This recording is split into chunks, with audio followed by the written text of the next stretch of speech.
Stream looks okay. Maybe something is coming. Yes.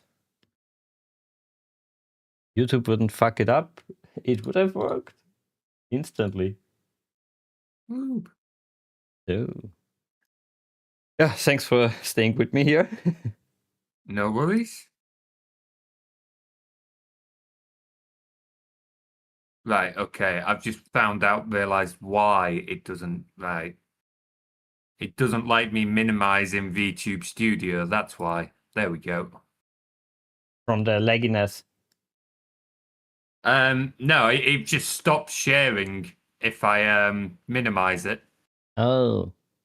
Normally I minimize it so that I can like have other things up. Although having it open does also seem to be reducing the lag as well.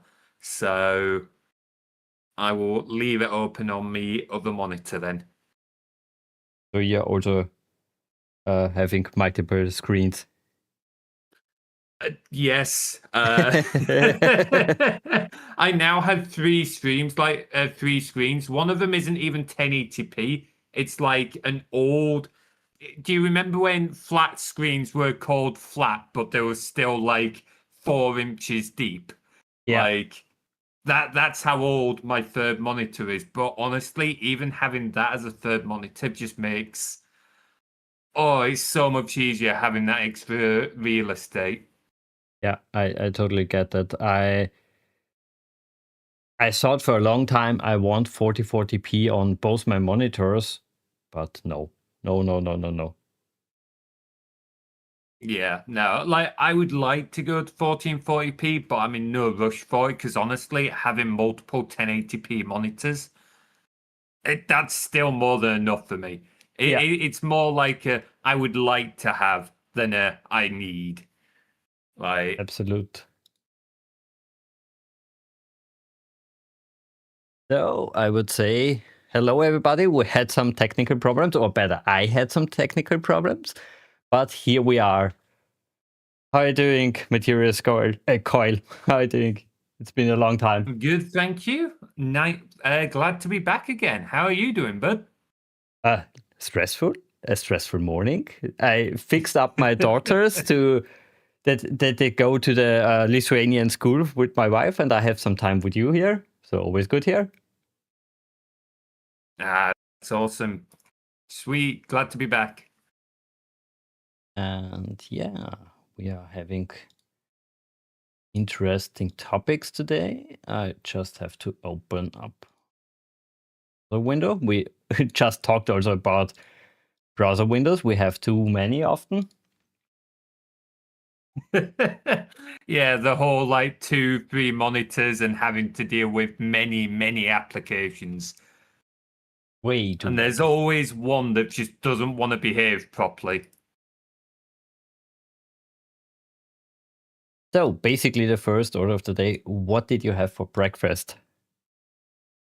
I actually had a little bit extra. I usually have their little porridge pots just because they're quick and filling. I did have those, but I also had some nice corner yogurts.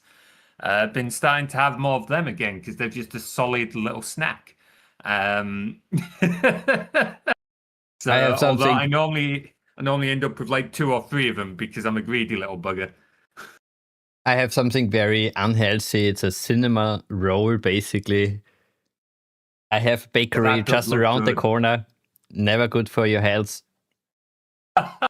Oh, but it feels good for the taste buds. Oh yes, it does. It does, certainly. Yeah, I would say let's go for the main topic. What changed? We last talked, I guess, nearly a year ago.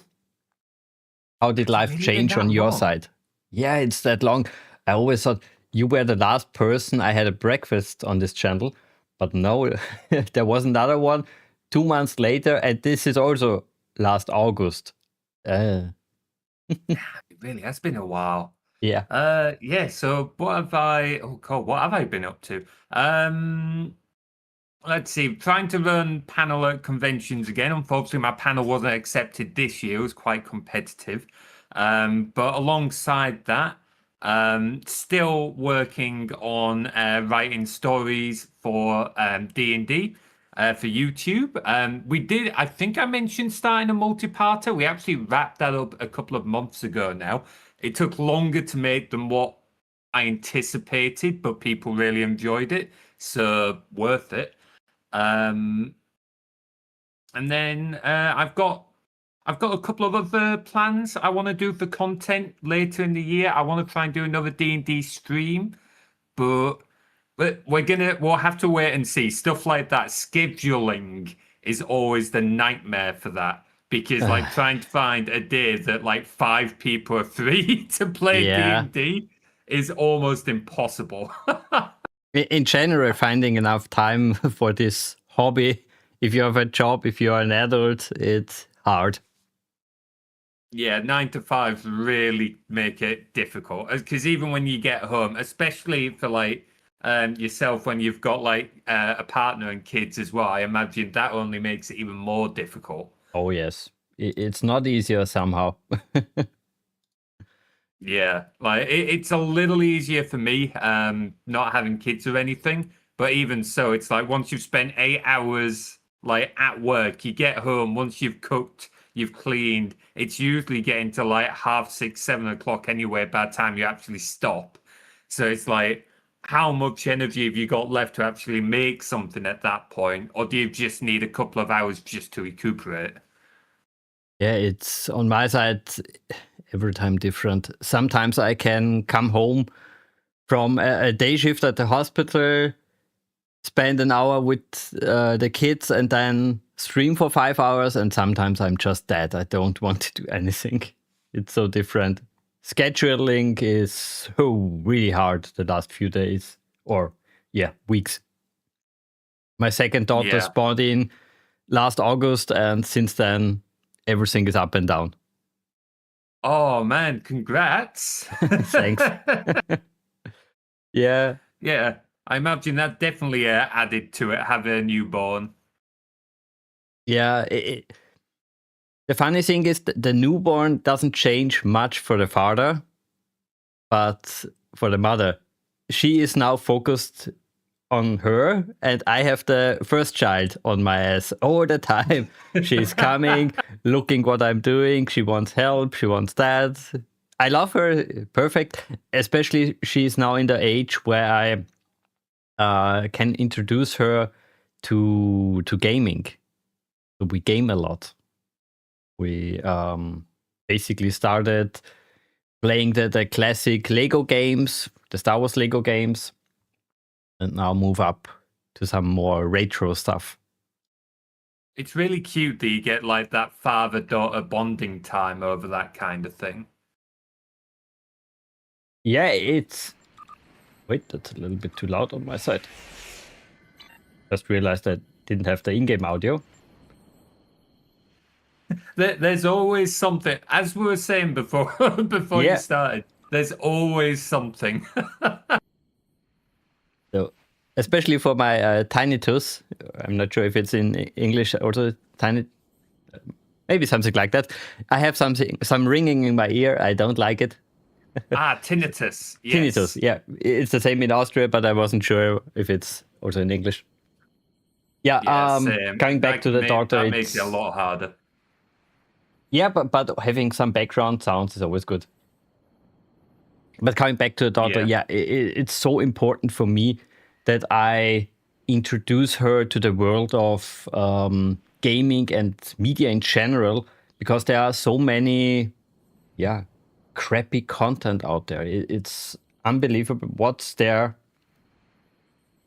Of course. Yeah, you kind. Go ahead. You kind. Oh, sorry. Go on. Go. No, I was just gonna say you kind of want to.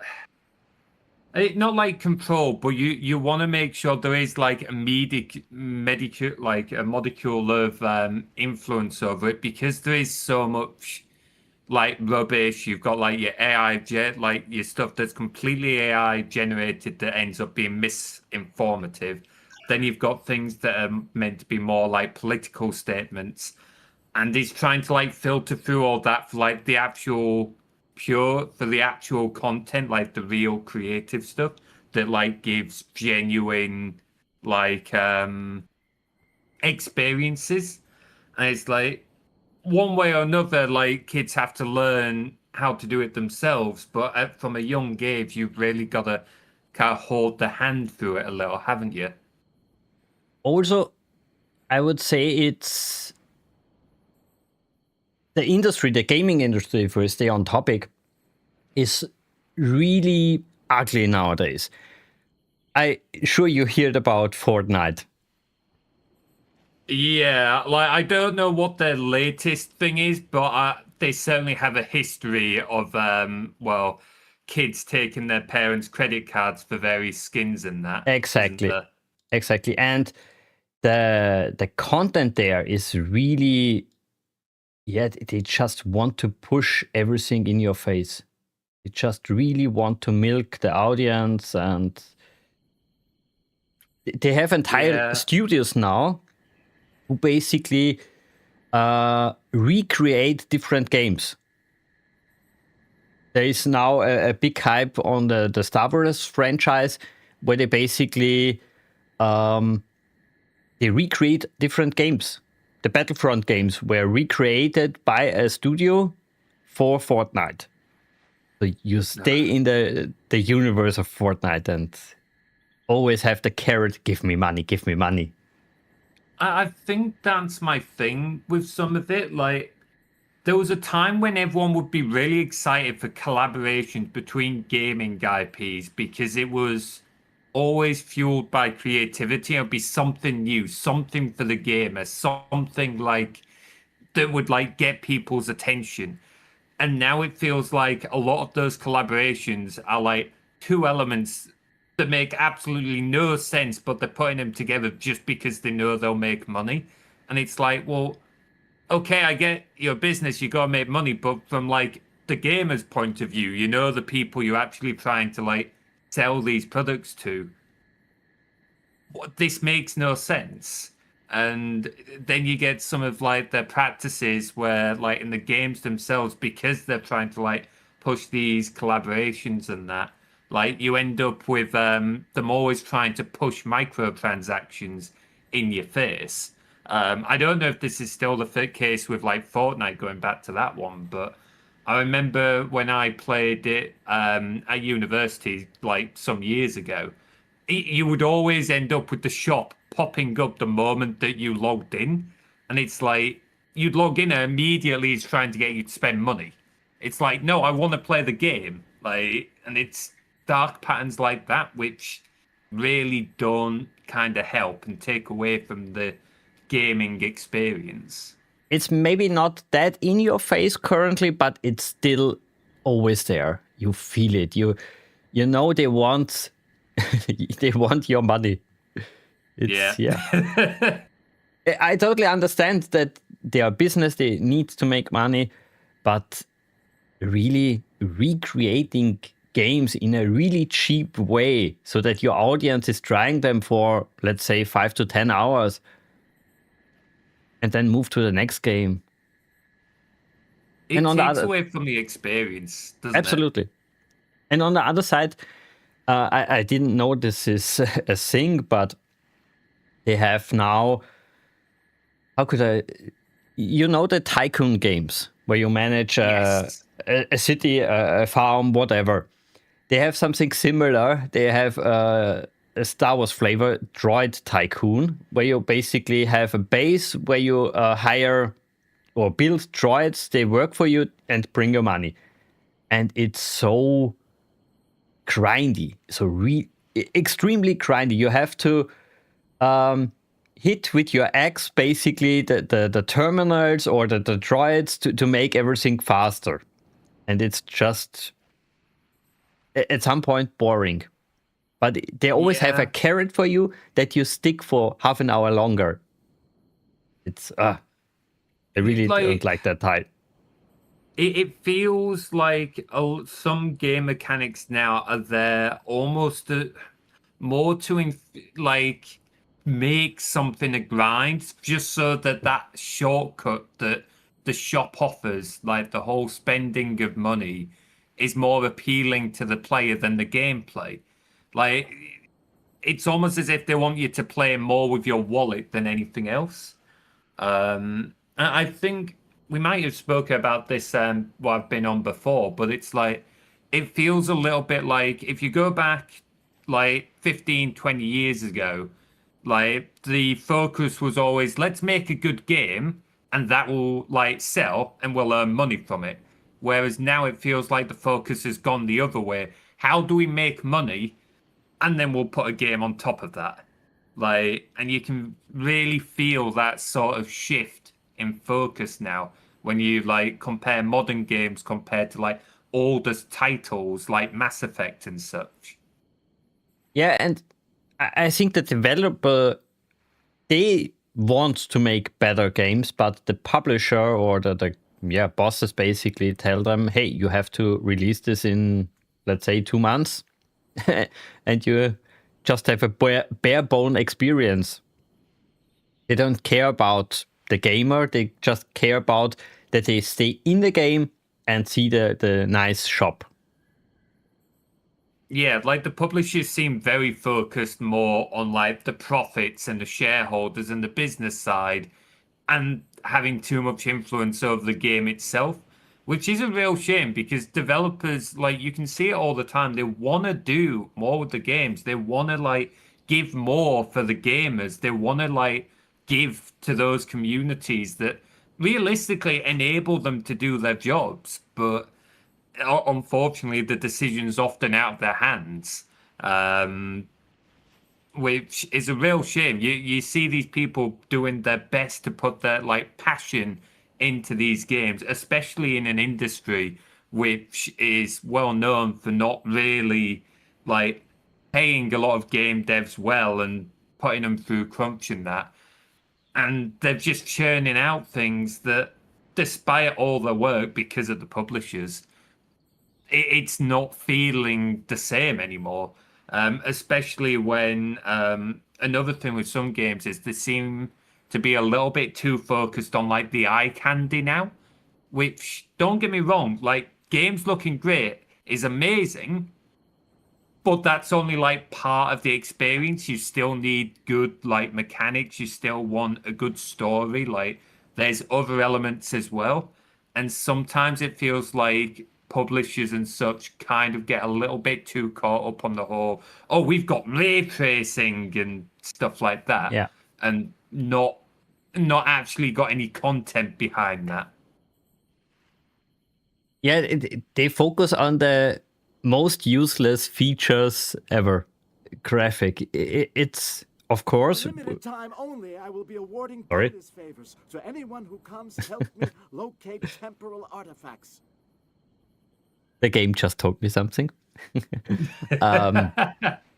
Yeah, they just focus on graphics, which is, in my opinion, it's necessary. You need some nice optical things, of course, but we have such a big backlog already of nice looking games.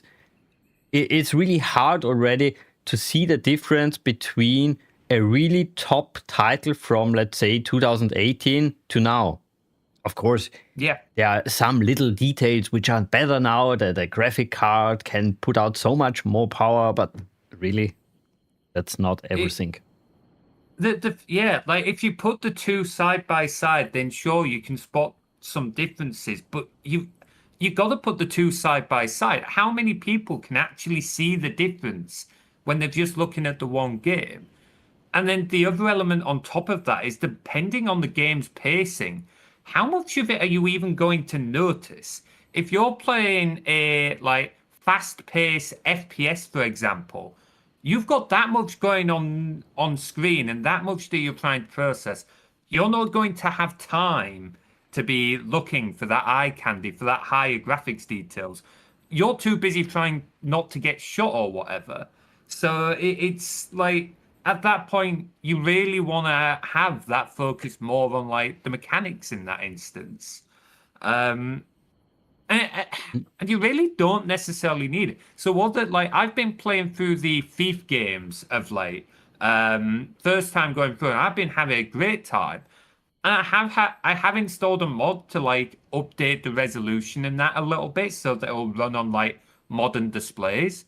But even so, like even though it's like very simplistic, like low poly, low res textures, I've been absolutely loving playing through that because of like the story and the mechanics and the general vibe of the game.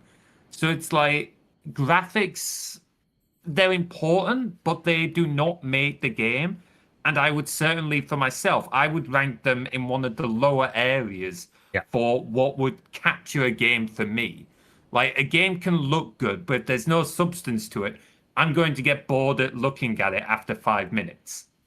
And I would say the majority is in that category, even though they won't admit it. Because why else would nearly everybody play Minecraft, Counter-Strike, Valorant, Team Fortress? Why? Those games are so old. They are really having not aged that well in the graphical sense, but they still are loved by the communities.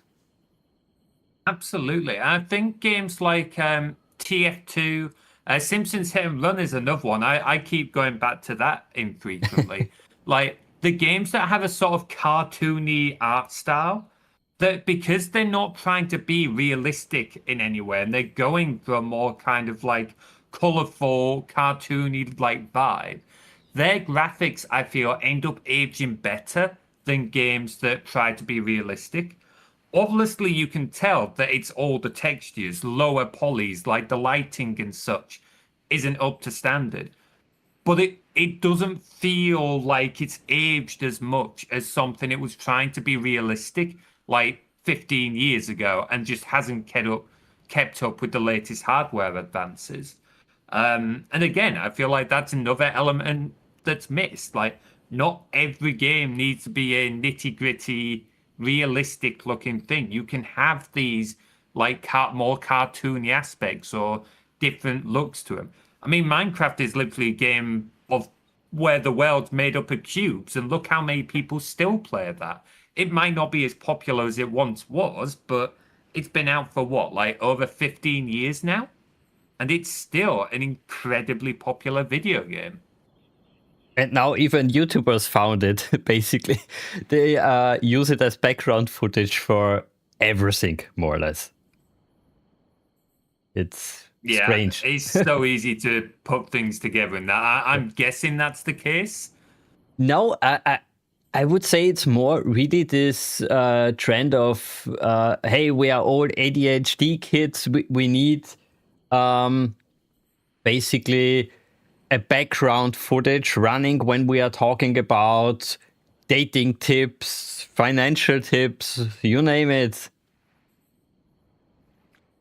Yeah, I'm always a little bit wary when when we see it like online folks talking about some of these things like dating tips and financial stuff and that. Yeah. Like this is stepping away a little bit from gaming, but ultimately we make like a lot of us make videos on the internet and we talk about games and stuff like that, and obviously it's our passion. But when we start drifting into other topics like finances, it's like, what do we actually know? I always try and caveat that I'm not an expert. Don't listen to me if I ever talk about stuff like that, because the last thing I want to do is mislead people. And I'm not sure that that's always considered in some cases. I'm the only expert in failing multiple times per day. Oh, don't worry. I think I can share that mantle with you. And sadly, another topic about failing is the hardware industry. We talked about that last year, and we thought, oh my God, 800 or 1,000 euro graphics card is expensive. Just a half a year later, we have this RAM shortage and crap. Now it's really expensive. Yeah, I was actually gonna build a new PC at the start of this year. But unfortunately, because of the RAM costs, everything like that, I ended up just doing more of a refresh on my current build. I was still able to give it a bit of an upgrade, which was nice, but it was not a fresh build like I was initially planning because like RAM pricing and that just it got ludicrous. It got It's like DDR5 just was not available, and even DDR4 like last gen was still getting to like £400-500 for a simple 16 gig or 32 gig kit. Like it just got silly. yeah, I really don't get it. Of course, the AI crisis is here, but that it influences everything. There are, I guess, many bad apples now who just use it as a, yeah, as a reason to increase their prices. Yeah, I mean, if you look at like Nvidia, for example, they've got to a point where they don't even register gaming as its own like category in their like annual profits now. It's lumped in with I think it's edge computing because it accounts for less than 5% of their profits. Most of their profits end up coming from AI now. And you can really see it with like the way that they like handle their business model, which really sucks because like before AI, their entire thing was gaming. Like that was literally how Nvidia started out, making products for gamers, like the GPUs and such. But they're clearly shifting tactic now because they want to really capitalize on that AI income. Which basically brings us back to retro games.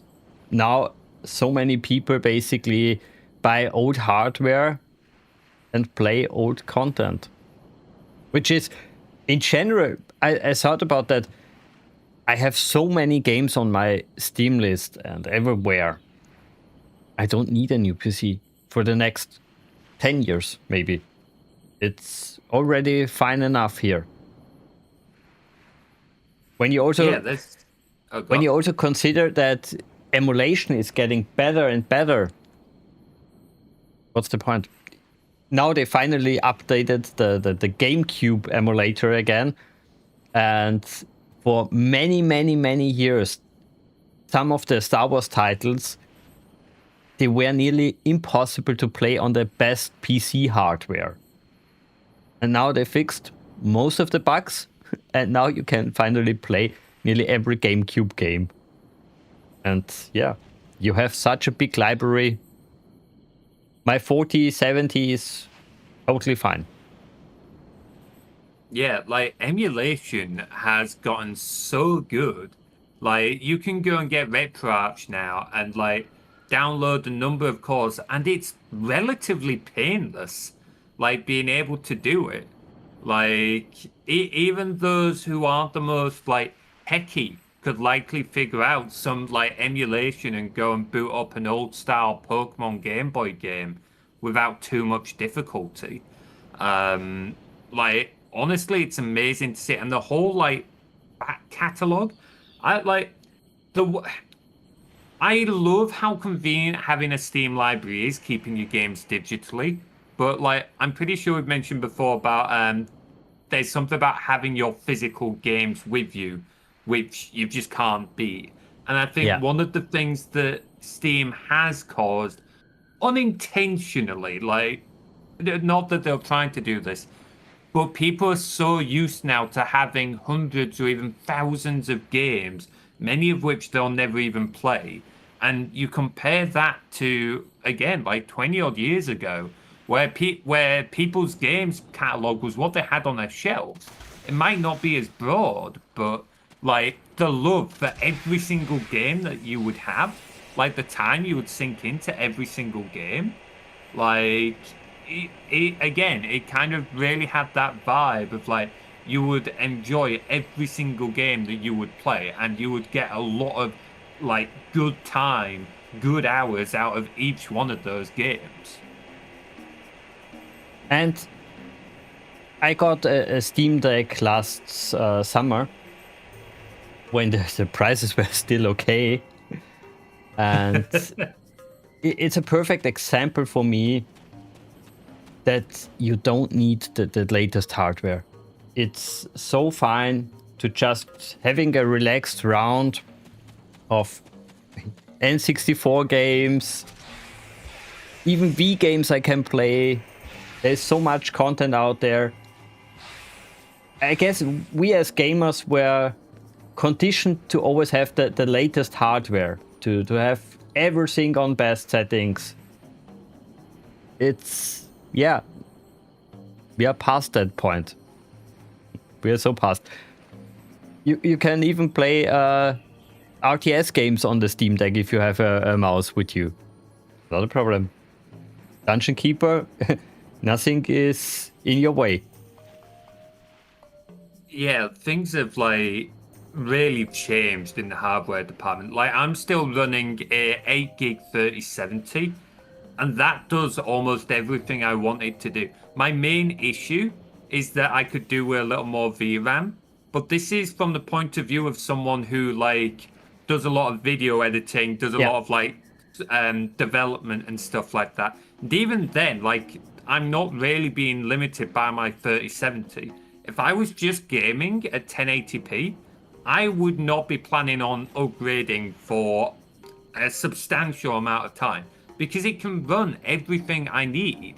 Like there's not a game out there that I've come across that I can't play to an enjoyable experience. And Exactly, as you say, you look at even at handhelds and how powerful they've got now. Again, tying back to like sort of the emulation and so on. You could go and build, even like you could go and get an old office PC now, stick in a budget GPU from eBay for not too much, and you would still have a substantial backlog of games that you could play, like various esports titles, like TF2 or CSGO. Rocket League is another one that some people sometimes try and use. Like, and a lot of older, like, certain retro games, which I think is going to end up being the way forward in some ways. Like, because as much as I hate it, building a new PC and being a PC gamer via that route is slowly becoming sort of a rich man's game. And I don't like that because it kind of makes it feel a little gatekeepy. But if prices keep going up, RAM keeps getting more expensive, GPUs keep getting more expensive, the average person's not going to be able to afford to keep building new PCs. But like second-hand market and some of the things you can get there, and like the options that can still give you, like ultimately a graphics card from 10 years ago, like a 10 series graphics card, like a 1070, will still let you play a huge backlog of like games from years ago, and games that aren't even that old as well. So I kind of see it going that way. I see more people end up moving to second-hand space. The downside of that, I think, is that it is going to make it harder for people who aren't particularly techie, people who don't want to be building their own PCs. But for those who do, I see that being the way that a lot of gamers end up going. I could imagine that there could be in the near future a push from some companies to recycle basically PCs and give them cheap to the general audience who doesn't have the knowledge to build them themselves. That would be a way. Yeah, that would be awesome. Like that would be absolutely amazing. Like I think things like universities and that should be able to do that now. And the reason they can't is one of those, at least in the UK, I get it, but it's also kind of daft. But if they could be able to do that, like it can become a win-win situation. So, like, the reason universities can't do it in the UK is that they're technically public funded, which means that the hardware is publicly owned. So the university can't sell the hardware because that would be classed as them profiting off public funds. But it's like I get that, but also instead of throwing it all away and wasting it, if you sold it to your students, one, the university can get some more money for them to like reinvest back into the university. And two, like if students were able to get hardware at a discount, that could like really open the door for them. So if we could see a push from companies and so on for that, that would honestly be a huge step forward. Especially if we kick out Windows.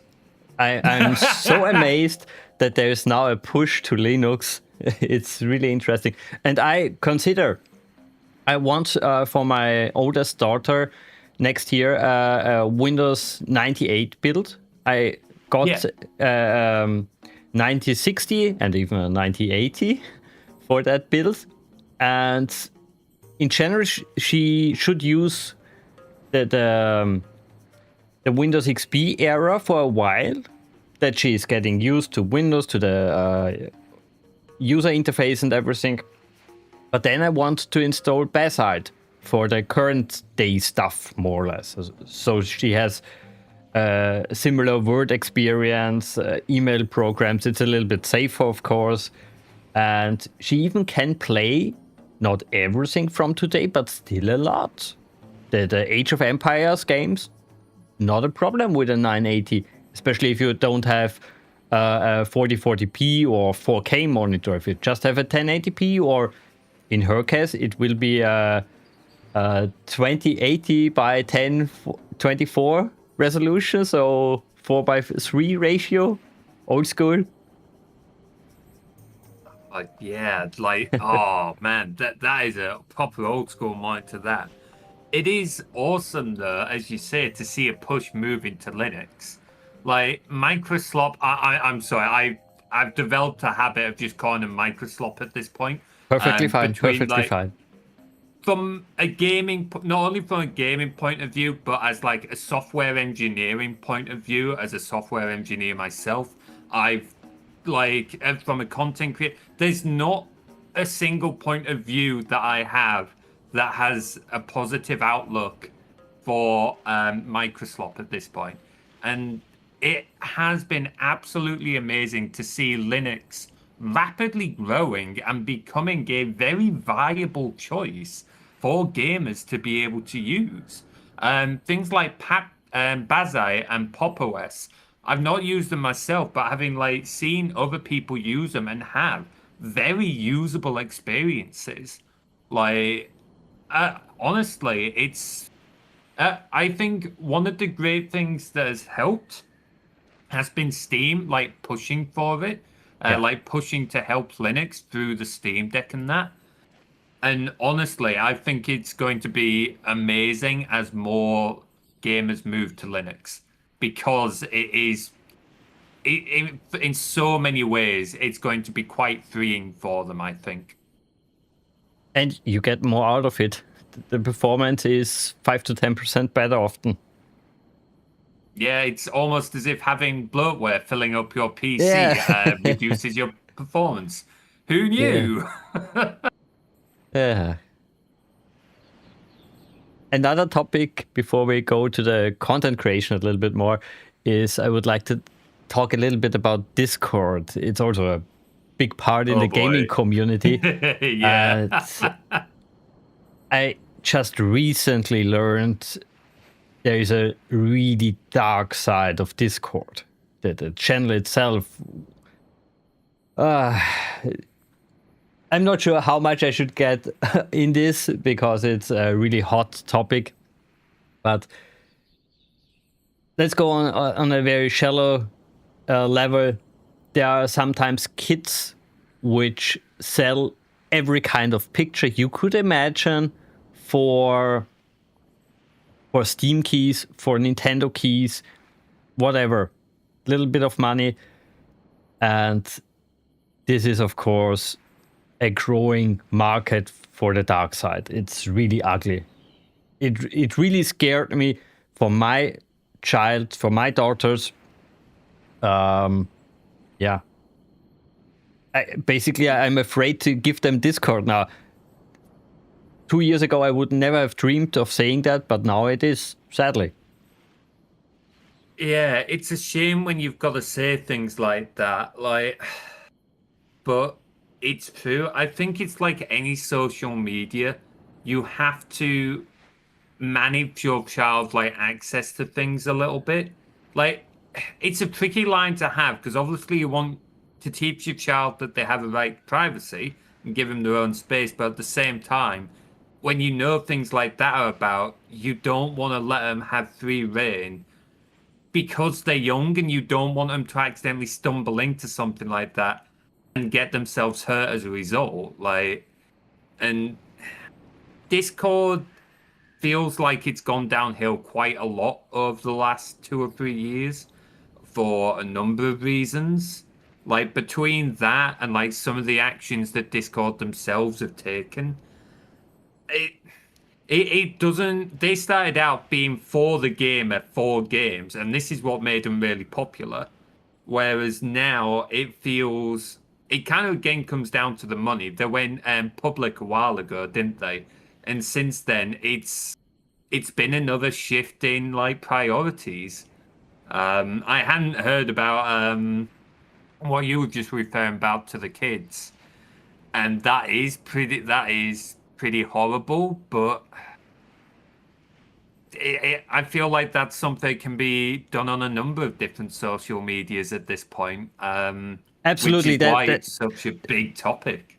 that's not only a Discord problem. That's so true, but it's so funny if you consider how Discord is forcing the entire world now for this ID verification system, which Yeah. they royally fuck up every second time they try it, or every time basically. And yeah, they can't even clean the house in general, and now they want us, give us please our credit card information, our your passports and everything. I give you shit. You are just an ugly company at the moment. Yeah, like this goes to like a bigger systemic issue, I think, with like the way governments and that are pushing it, and then companies as well. But it's like you see hacks and that all the time, and you see like you hear of companies selling data all the time, and it's like, hang on, now you want me to give you all this personal data? It's like, at what point does it just become a huge invasion of privacy? And ultimately, these systems are not very difficult to get around. Like, when you look at like some of the facial identification for age verification, people have got around it by holding up pictures of certain historical people that I maybe shouldn't name on the channel, but may have been around in like the 1940s. It's like if you can get around these verification systems by just holding up a picture of some guy from 80 years ago, how secure is it really? Like, how good of a job is it really doing for all this invasion of privacy? Yeah, and sadly, what's the alternative?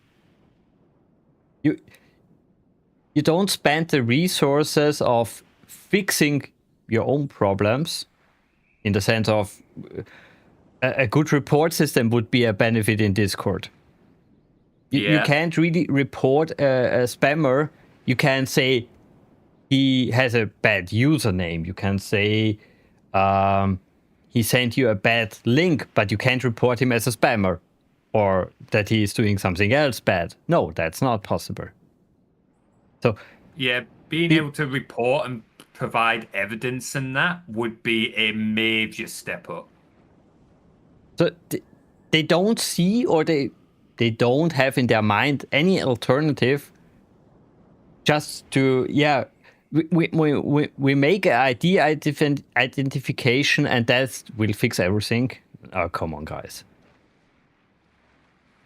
Yeah, it's not, and it's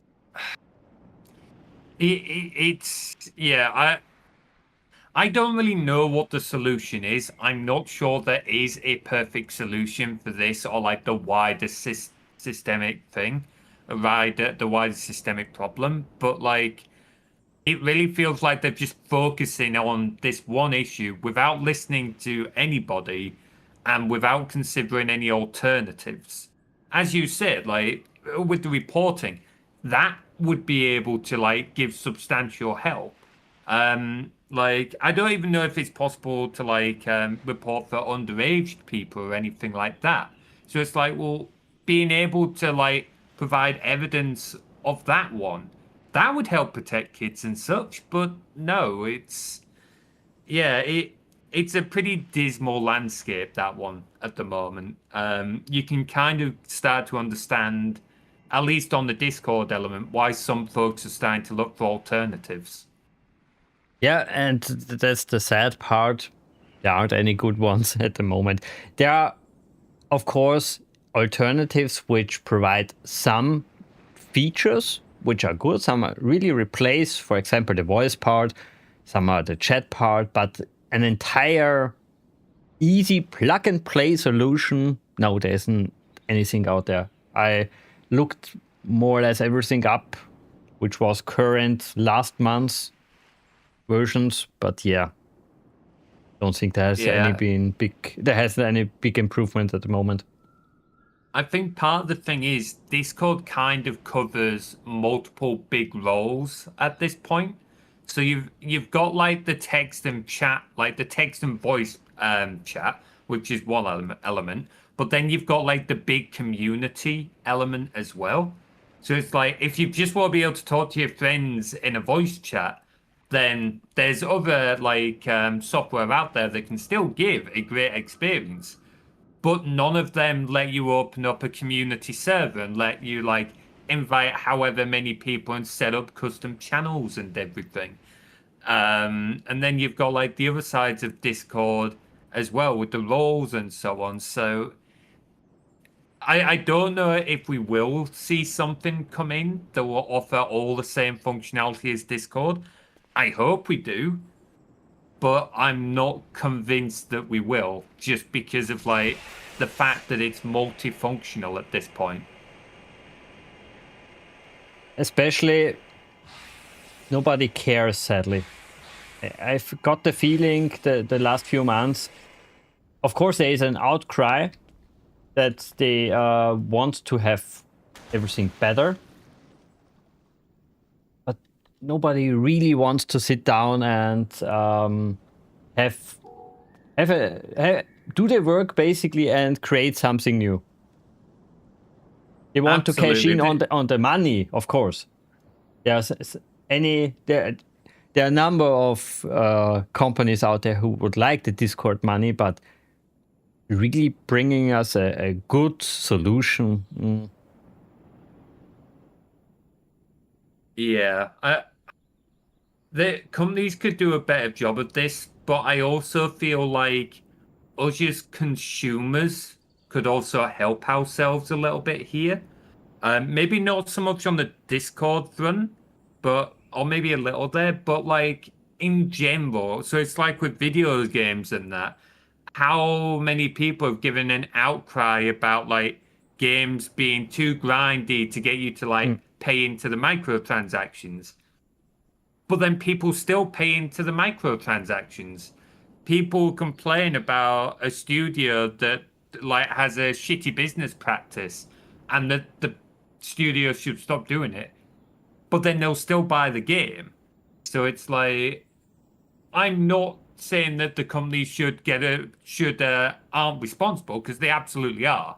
Like they could do more to like offer alternatives to Discord. Discord could do more with looking into other places.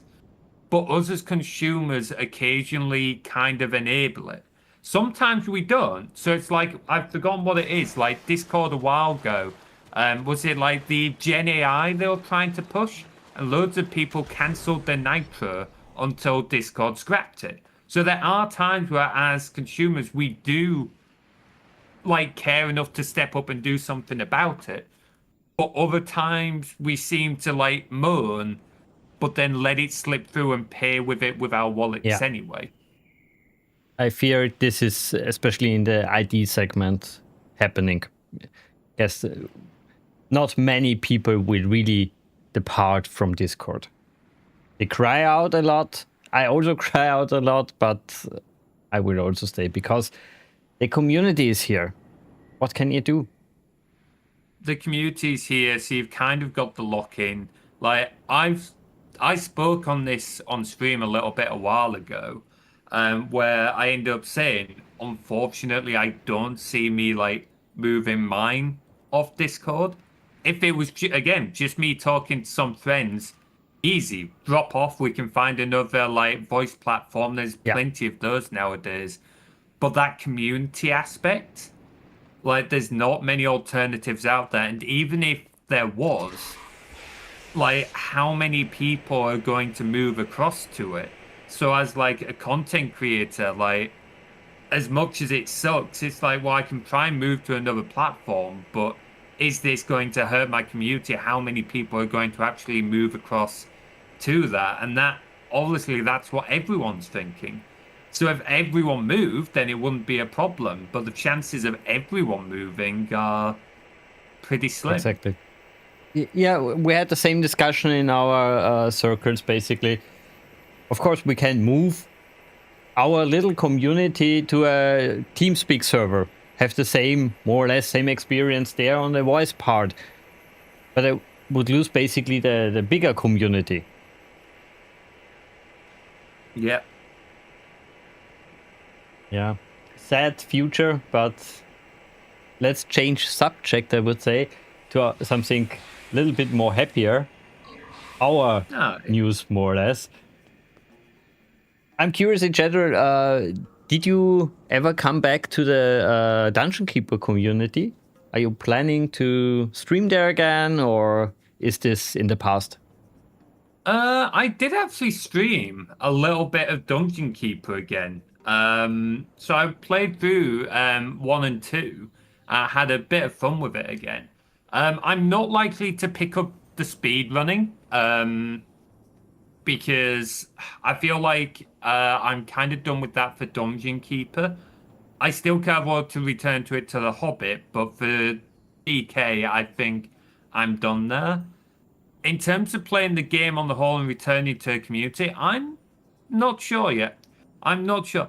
I kind of want to say yes, but my main limiting factor is the time. Because I'm more of that variety streamer now, and there's a lot of amazing games out there. Like I was saying earlier, a lot of like amazing games with some incredible modding communities, different ways of playing them, and like speed running, modding, all sorts.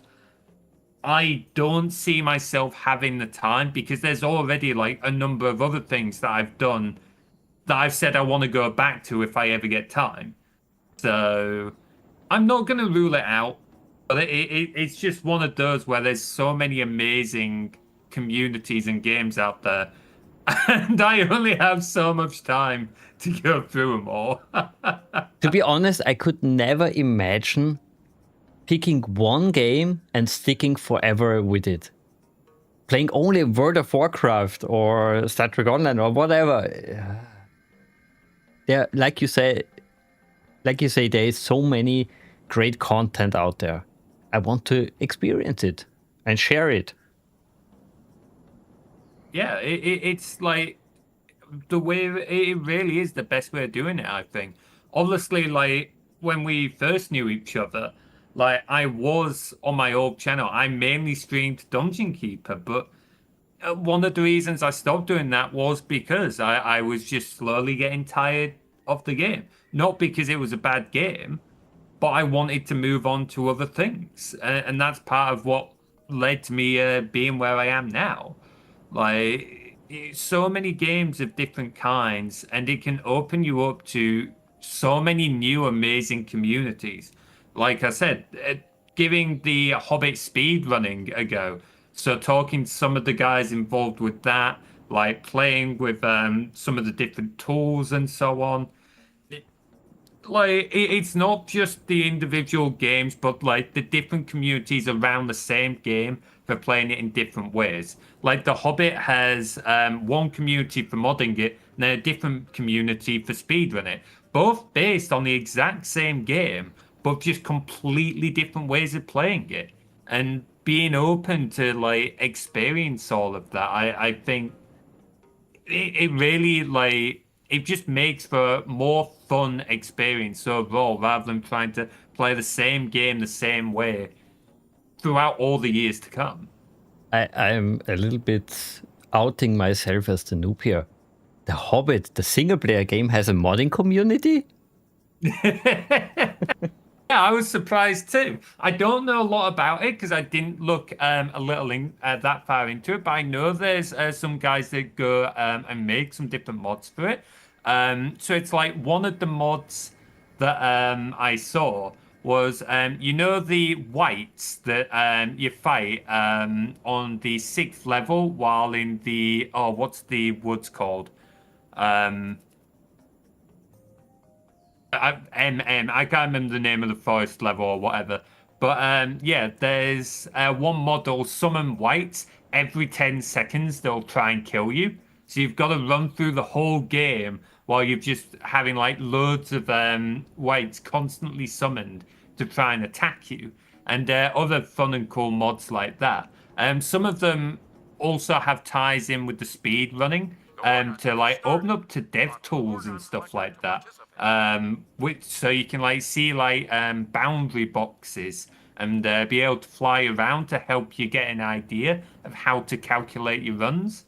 It like there's some absolutely amazing stuff. There's a level editor. There's actually someone is trying to make you know Rivendell? Yeah, sure. Someone is trying to make a Rivendell level for The Hobbit, which would be Nice. absolutely amazing. Nice. But of course, why am I wondering about that fact? We have also communities who recreate and mod Super Nintendo games and N64 games. So yeah, there is enough potential out there. Yeah, you name a game, it's probably had someone make a mod for it at some point or another. Like, I think you'd be hard pressed to find something it hasn't been tinkered with at some point. Well, this goes until I would say 2010, 2015, when they had this ingenious idea of having a master server for the login. So you can't even go into the main menu without a server. Oh boy. Yeah, I guess this trend stopped a little bit.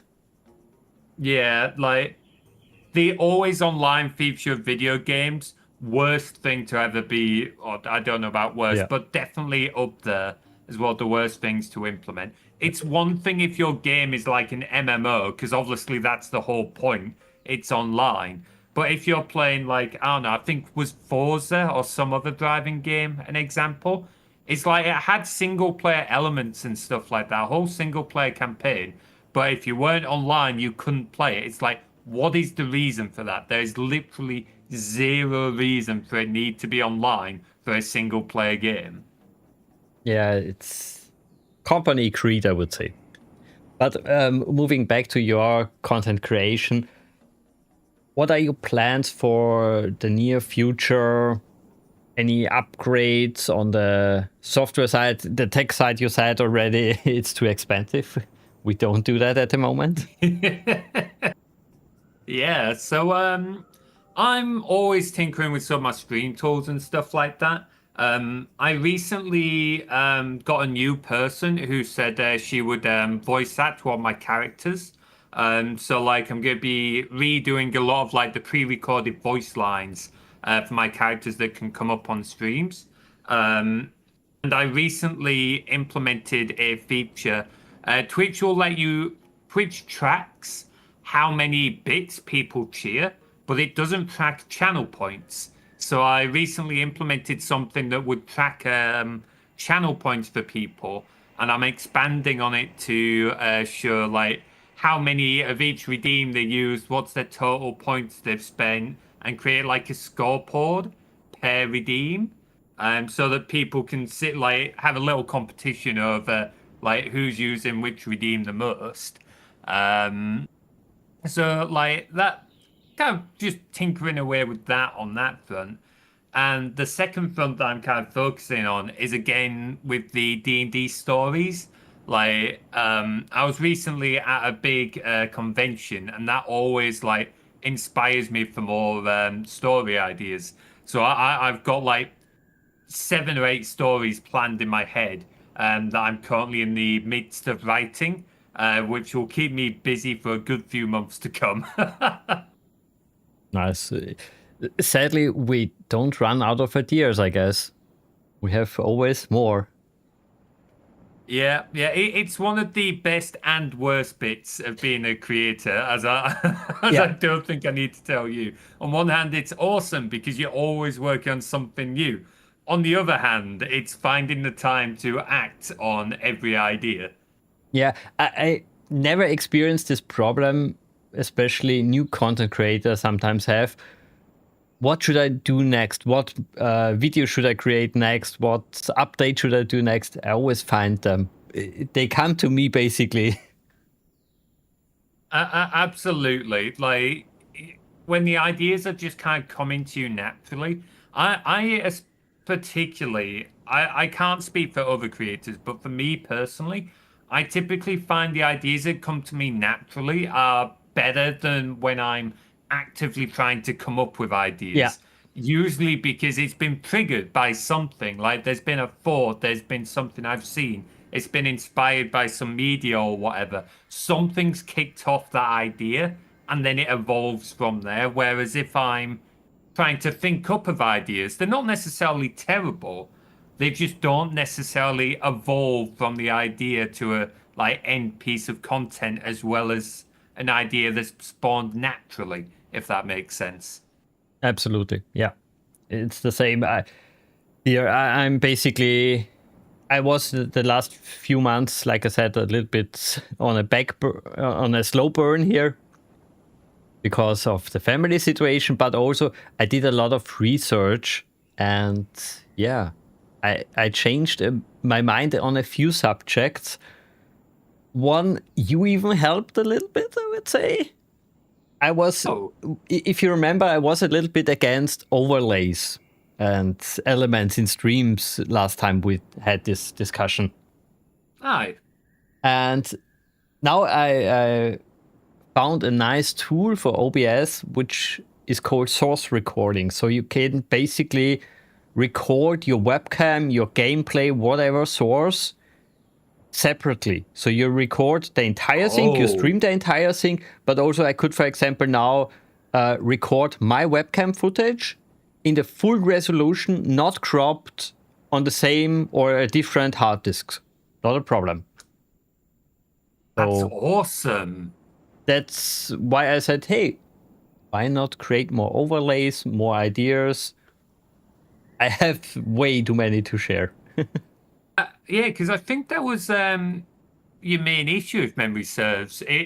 You couldn't. It was hard to separate out the sources for editing, which is definitely a downside when you're combining everything to one media stream.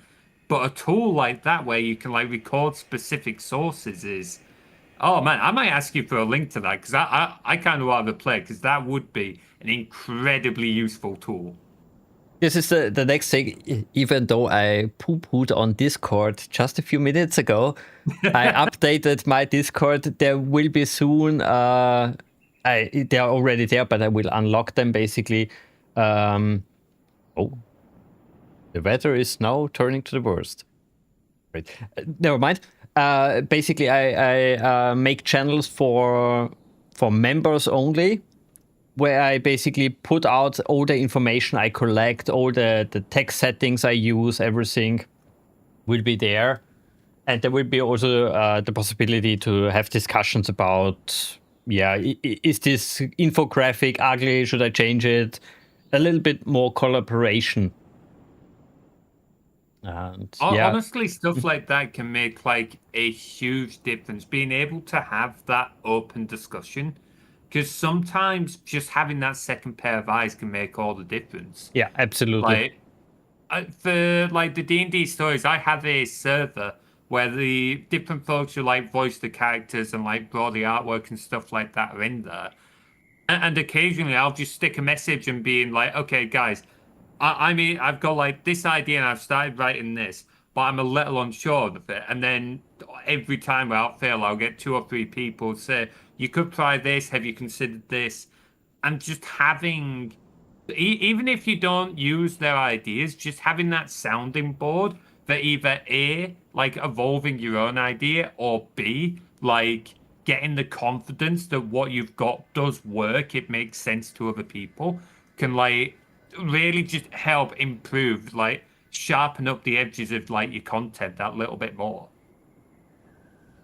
Especially, I tried it, so I know from experience. Skynet, the friendly AI in the neighborhood, doesn't matter which name it has. It's nice to talk to, but the advice sometimes is, just generic, not really helpful. Yeah. So having a real content creator there is often better. Yeah, like I don't want to say AI is completely useless. There are times when it puts things forward that can help, and it does. There are cases where I've seen it could be potentially useful. For example, in the YouTube analytics, they've got one where it will quickly analyze like where people have come from for watching your videos, along with like the high points, and use that to like feed back to you on anything that has like worked for your videos and hasn't. I would never say trust it 100% because AI being what AI is, it can very easily go wrong.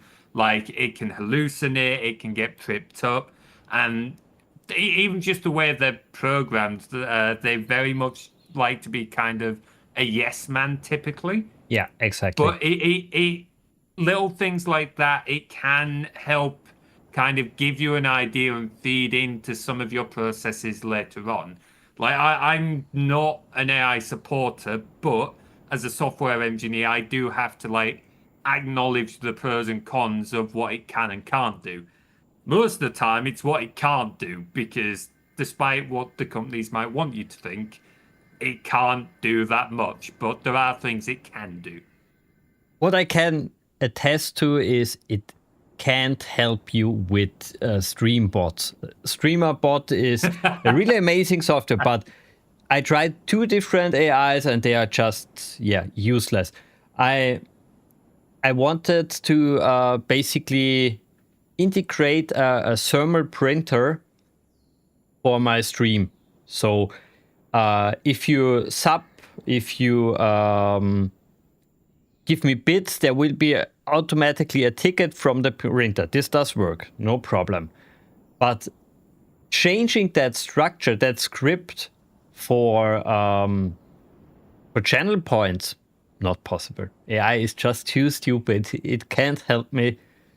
So I need help from real persons again.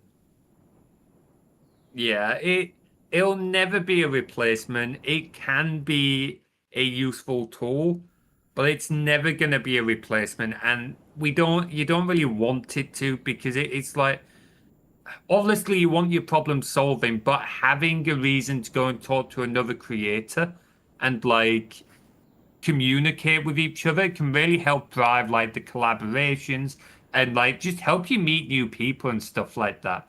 Like it gives you a reason to go and network, which is one of the best parts of making content, in my opinion. And especially you learn something with that strategy. If I just put it into the Skynet, I don't learn anything. I thought, for example, I will learn a little bit more about Linux, but I just use the code. Oh, problem on your side? No. Okay, just different background. Fine. Yeah, it's not a learning experience.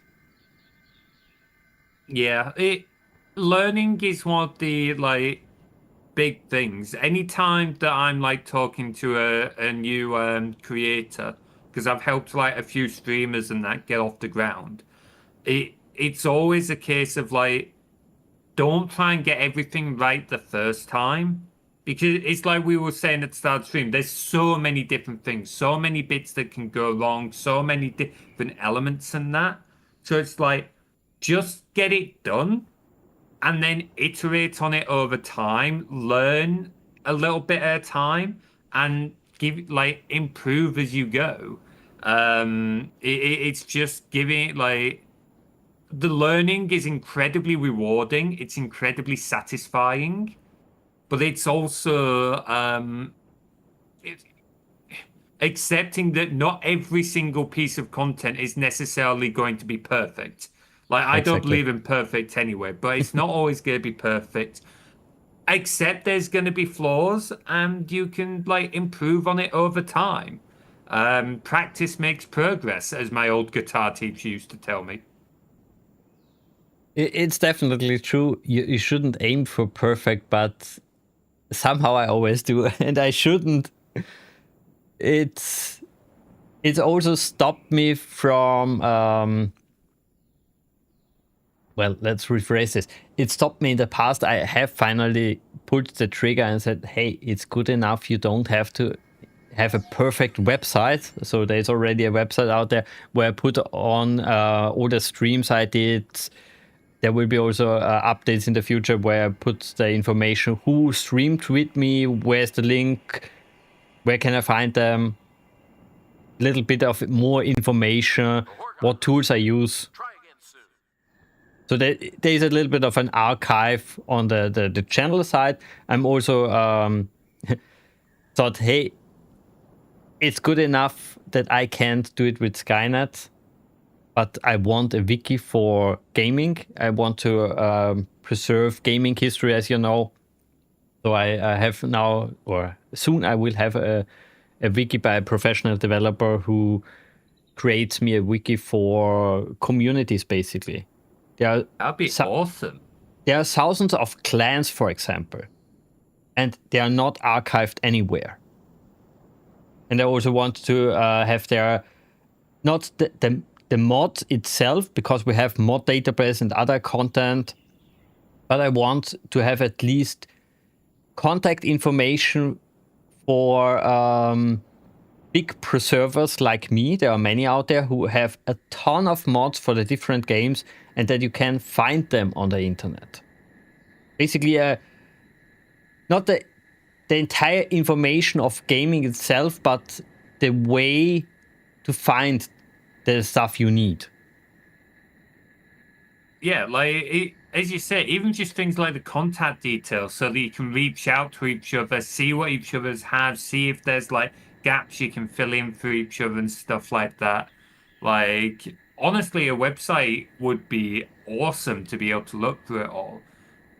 But as you say, it's remembering it doesn't have to be perfect. It's such an easy trap to fall into. Exactly. Like, every creator's been there. It takes time, I think, to accept that it's not always going to be perfect. You're obviously trying to aim for it, but it's not always going to get there. I think one of the things that helped me kind of get to grips with it was thinking about the 80-20 rule, if you're familiar with it. Yeah. Like, it's for others watching, the 80-20 rule is that 20% of the effort will get you 80% of the way there.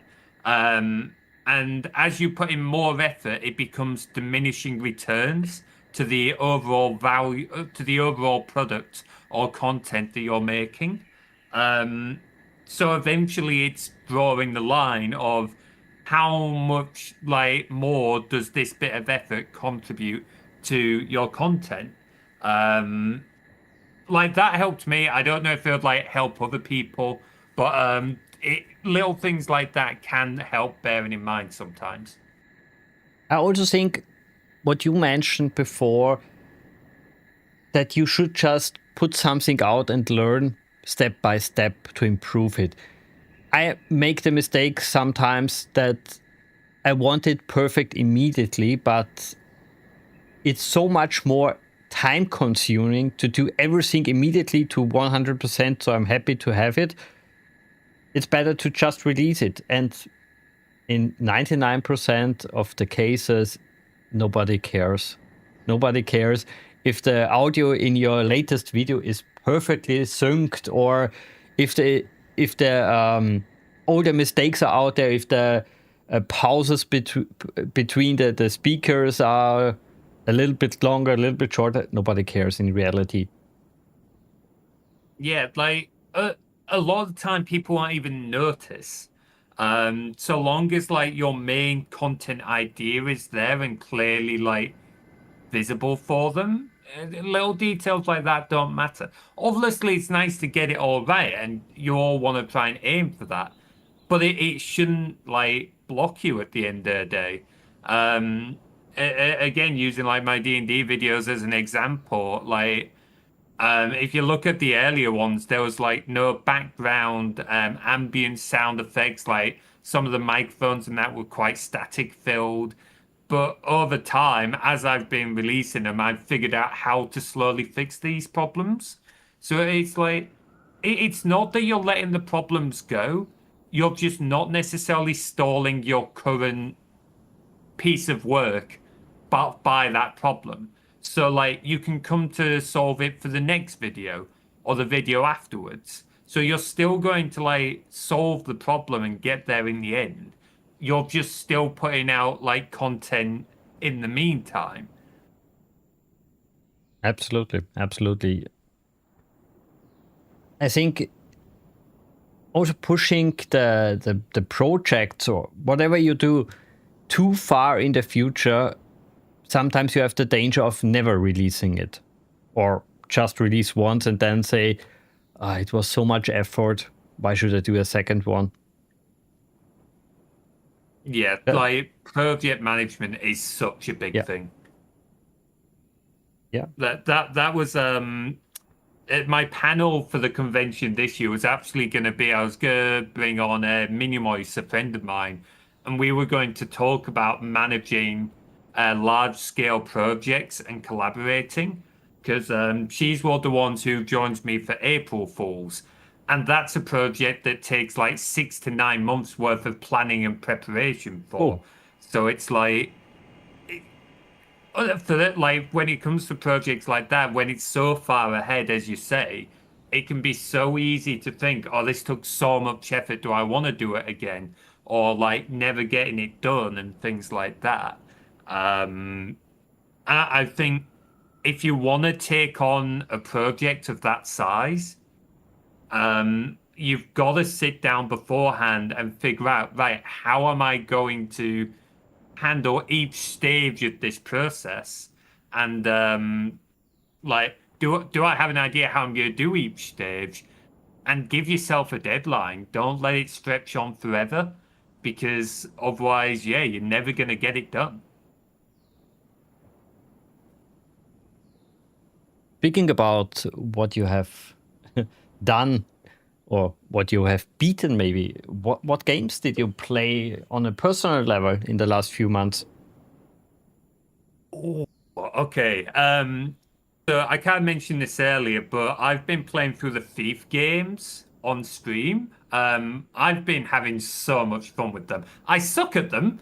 I cannot sneak to save my life, and people in Twitch chat have been getting a little angry with me because my approach has been, if there's no one left alive in the level to notice me, I can't be noticed. But I've been having an absolute whale of a time playing through those. I also recently picked up TF2 for the first time in years, and that's been pretty nostalgic, so that's been nice. And I guess a third game would be I've been giving the Spyro games a go. You do it through the Reignited trilogy, but I've not really been caught by that one, surprisingly.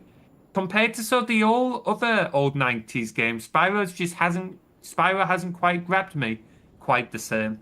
Yeah, I bought it also during the last sale, and yeah, I am curious to play it with my daughter. It's a perfect game, basically, for her.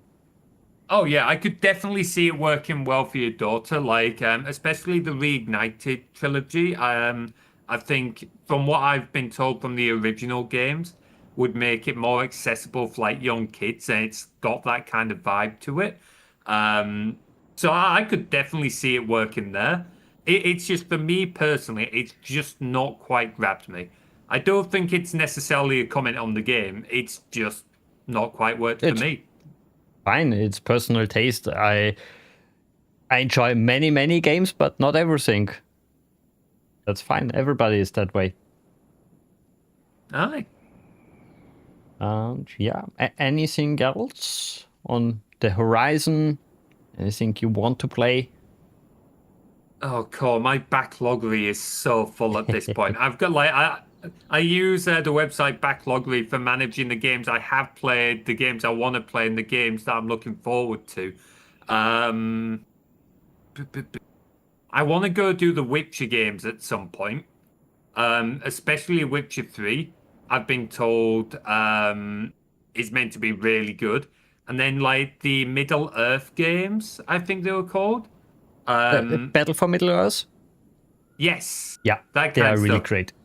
Yeah, I've been recommended those games as well. So they're on my to-play list. I've got to finish up like what I'm going through currently, but yeah, there's a lot out there. Also, interestingly, there's some new game releases, but I think that's a later topic to come up with. You mentioned your backlog. On my website, I have also a list of all my games, which I have to beat on a stream, and it's over 700 games. Oh, Yeah. Oh, you're gonna be at that for a short while. Oh yes, yes. This will be forever, especially if I don't start soon. Yeah, no, it's fun, but we just have too many games. We have too many games to play. So it's totally fine if we have an old hardware. Yeah, as you were saying, Elliot, there's so many amazing games out there. It's why at least for me, it's why I don't feel like I've got to go chase the latest releases. I know I've just said there's a couple of releases I'm interested in, but that's a rarity for me. I've said before, I'm usually playing more older games. And there's still some amazing ones out there that I've yet to try. Yeah, on my side, I think that the real big new title, it's already a few years old, will be Fallout 76. It's in general, the Fallout series was always single player. This is a more MMO game, so it's different. It's more an adventure, a group adventure. I'm curious how this was improved. I know it didn't really good. It didn't get good reviews back then, but it's fixed, I hear. So yeah, let's see. At the end of the day, just because the game's not been reviewed well doesn't necessarily mean it can't be done. Like, reviews are an idea, but video games are very subjective at the end of the day. Like, providing they're working, well, even then, sometimes when games are being buggy as hell, that can be the fun. You can end up enjoying the game for all the wrong reasons sometimes. So... Absolutely. And sometimes, or not sometimes, often the mainstream magazines and YouTubers, well, they have a fixed view on what is good, what is bad. And sometimes different. I think, again, sometimes people just kind of need to remember it's from their point of view. Obviously, there are things that you can say are generally good or bad, but it's a very subjective thing, gaming. It's one of the reasons why game development is so hard, because it's such a subjective thing. Yeah.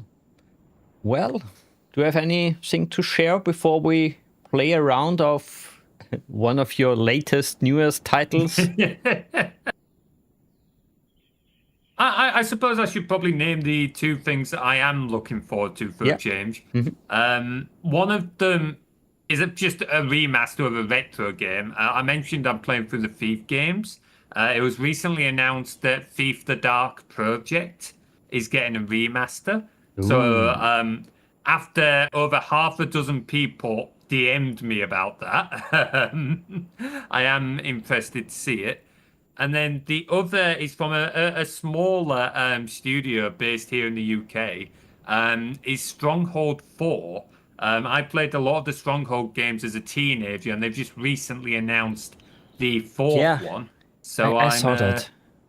Yeah, I'm intrigued by it. So yeah, we'll see what happens with those. Yeah, definitely. Stronghold. I loved the first one, and it was an expansion, I think. Crusader. Not sure if it was a standalone thing.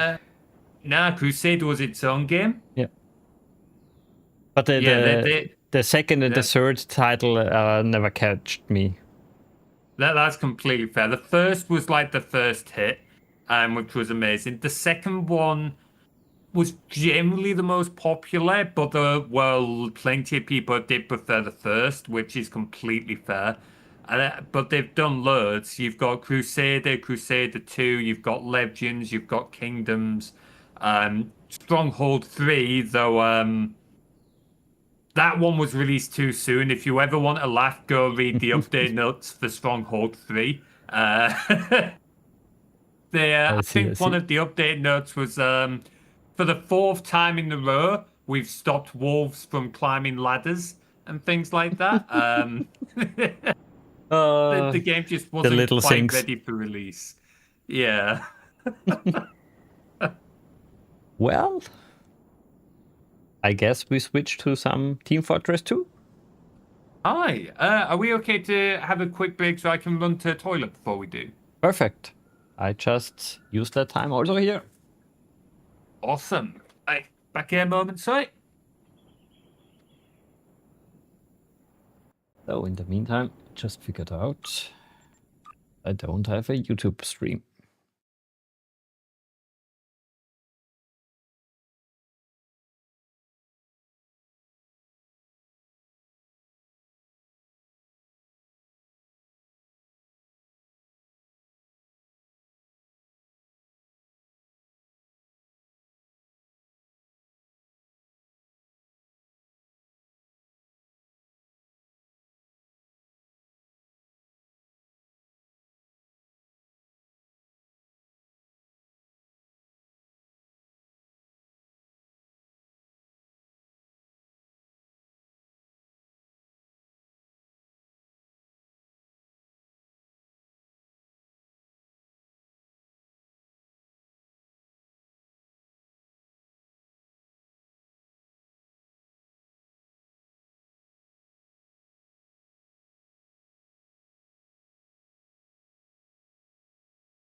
I am back, sorry. I'm starting the game. So, I don't remember what backgrounds I had on this now. Oh, that's loud.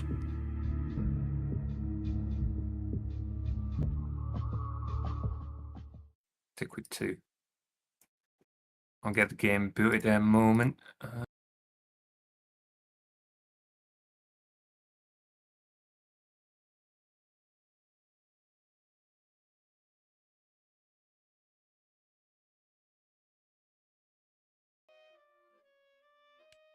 So, in-game sound, please. Where are you?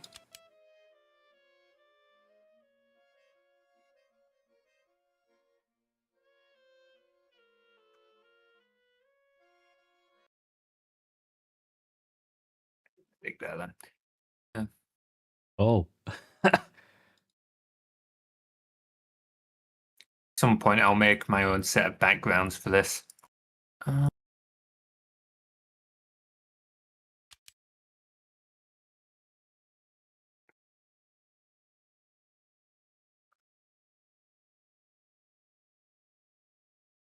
Yeah, I'm not sure if I'm now having it too low or too high on the audio level.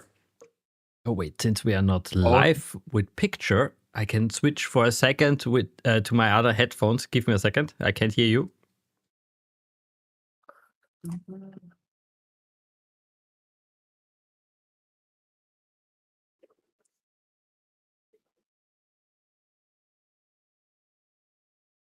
I should hear you, maybe. You hear me? Yes. Awesome.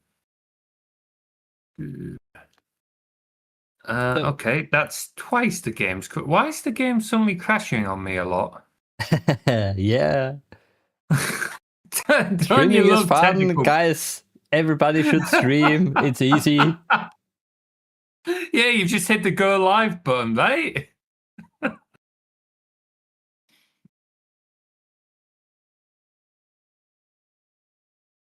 I was playing it just the other day without issues, so there we go. I'm in the main menu at least. You should maybe send me your name on Discord. That's a good point. Do we not have each other on Steam? I don't think we do we?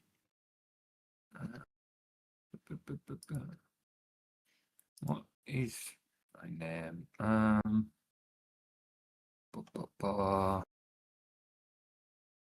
Okay, yeah, it is that. I'll send you a picture of my profile so that you can recognize it. No, I don't want to save it. I want to copy it. There we go. There you go. Okay. That I could figure out.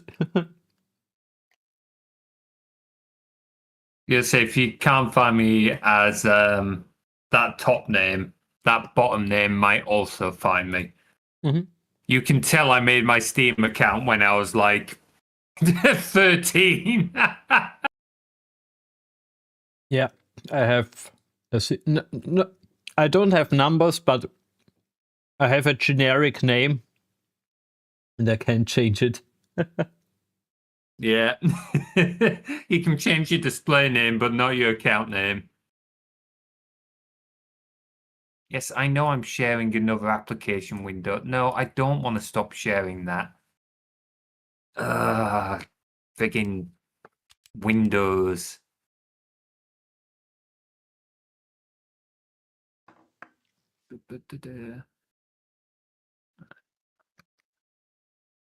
There we go. Accept, confirm. There we go. Should be able to invite me now, I think. A second.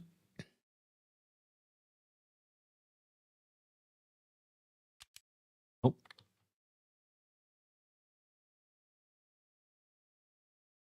Up.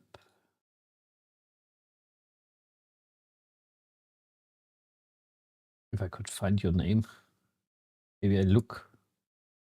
Then I could find it. I can join. I can invite to play. Yes, got it. Okay. Ah, I'm stupid.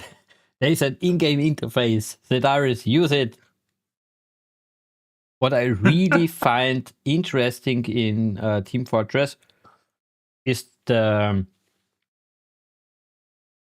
how should I call it? They have a system where you can get a coach. So a pro gamer teaches the noob how to play. I saw that when I downloaded it for the first time in years the other week. I was kind of surprised by that. That's a bit different, isn't it? Yeah, that wasn't definitely a thing when I played it. Yeah, I don't think it was a thing when I last played it, but it's been a few years for us both, I think. I couldn't say exactly. I wish I'd looked at my last played on Steam before I downloaded it for the first time in ages. But I think it had been like 7 or 8 years before since I'd last played it. Yeah, for some reason I also stopped playing it. It's strange. I guess it's the same problem we mentioned before. We have too many games. Yeah.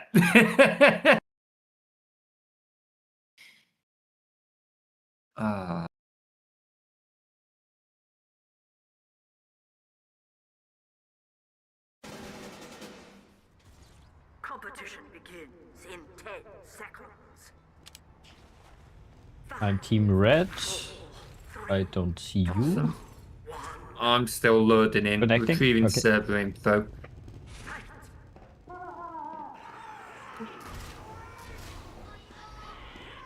So I wonder, did you experience the hype back then of Team Fortress, where we had so many videos, so many content creators played this game? Or did you join it a little bit later? I think I joined near the end of that. So like I first started playing it. I think it was like just as they finished releasing, you know, the Meet the Scout, Meet the Spy, and all of that. So I might have actually joined in time for it. Actually, I remember there being a lot of TF2 animations, so quite possibly. Yeah, the machinima back then was amazing. Yes. Honestly, I missed out by not watching as much of that. I wish I'd watched more. This is definitely another thing I want to archive on the wiki. The links basically to all those amazing videos and interviews and everything the community basically did. I want to preserve that. Absolutely, but as you said, there was so much like amazing stuff, like stories being told, animations being made. Some of it was just like absolute memery, but other bits were just like absolutely amazing stuff folks were putting out. I think having tools like Gmod and Source and that kind of helped a lot of people be able to do that. Yeah. And a perfect example that graphic isn't everything. Exactly, yeah. Now the real question is, can I still play the sniper? I suspect the answer is no. And also a very good example how to do free-to-play. Yes, absolutely. Just sell heads. It's everything we need and want. Well, it's that perfect example of like, it's just a cosmetic. It doesn't affect the gameplay. Like, people can pay into it if they want. It gives that customizability, but it's not being invasive to the game. And people can just play the game. I think a lot of games could do with taking note. They probably won't, but could really do with taking note.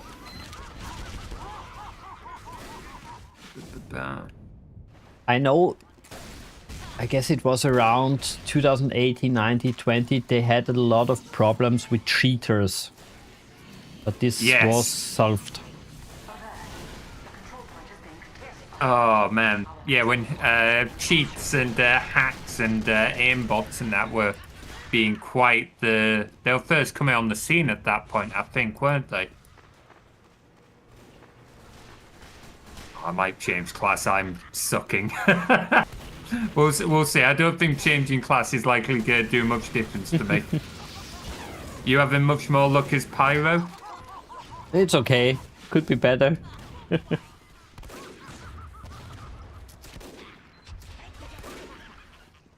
Fuck. I suspect their sniper is better than me.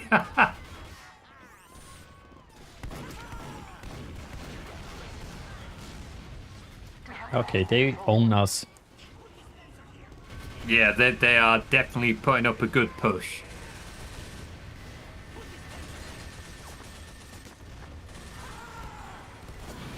Nope.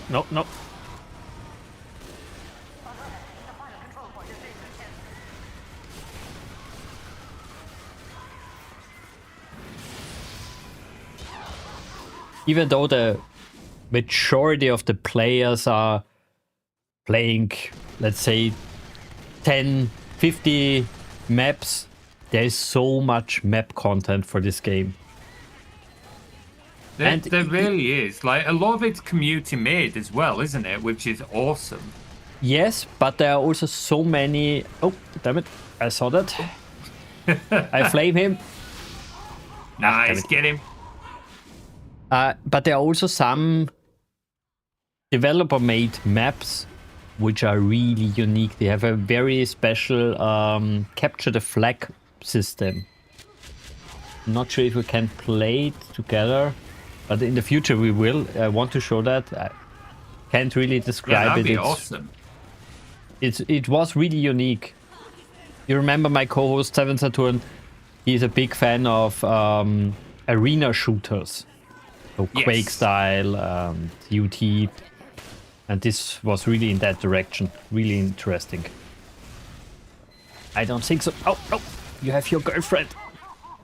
Man, games like Quake and that are like going back. I think was it Unreal Tournament was your first like arena multiplayer shooter? I think. Or did Doom have Doom had a multiplayer, didn't it? Doom had a multiplayer, but I'm not sure if you could count it as a traditional multiplayer. I would say Quake was before UT. Fair. Yeah, I can never remember this the moment. exact. Alone this moment now, you lose and the other team really has to rape you now. This is so rare. Yes, little things like this just kind of help make the game. So it's like you see a lot of games becoming like carbon copies of each other. So it's like Overwatch came out as like jumping on what this had made, and then you got so many other team shooters that a lot of which were just kind of going for the same kind of drive. Whereas this has that more unique element. Little things like going and killing the other team who can't do anything when the round's lost. Like, it's just making it's personalizing the touch, I think. And the ways how you can kill them. As a pyro, you can Hadouken them. As a scout, you can hit them with a fish. It's so many unique ideas. It's not afraid to be a little bit silly, and it like really makes it its own. Like, it makes it stand out compared to the crowd. Even though this one was out long before any of the others. Yeah. And I would say the spy... Oh, holy cow. Holy cow. The spy and the engineer are amazingly from the concept aspect. No other games manage to recreate that. Yeah. Oh, man. Like, you talk about, like, influence and stuff like that, and people making videos, even years after, like, TF2 being out, it was still getting people making cool things. Even when, like, I remember when Overwatch came out, and people were still, like, making, like, TF2-related content. So it's, like, JT Music doing rap battles between like a Overwatch character and a TF2 character, like still showing that gaming relevance, even though it's been out for several years, effectively competing with this new game. And you mentioned Overwatch, and I was so disappointed by this game. This was the first game I really wanted to return on Steam, but I couldn't. I think it was on Steam, wherever I bought it. It was just not my style. It was in my sense, a crappy copy of Team Fortress with not a lot of content. Yeah, I never really played it myself. I didn't have much interest. For like the team-based shooter, I was very happy playing Overwatch. It was silly. It still had like the mechanics for you to play and have fun with. Like, compared to Overwatch, which, at least from what I saw of it, was very much just trying to go for a serious competitive shooter. And for me, that just had no appeal. And then, of course, you got loads of others coming out afterwards doing the same thing. I only bought it for a LAN party, basically. I only played it also on that LAN party. 3 days, I never touched it again. Entirely fair. And then we'll talk about online-only games earlier in that. The whole move they did of shutting down Overwatch to release Overwatch 2 that was basically Overwatch, but you couldn't play the original game anymore. Like, an excellent example of publishers, like, not really caring for the gaming community there. And did you play the events in Team Fortress? The Halloween event, I think there was a Christmas event. I think I did 1 or 2 back in the day, but it's like you're going... I don't remember many of them because it was a long time ago. I remember there being some awesome stuff though. Yeah, basically there was a...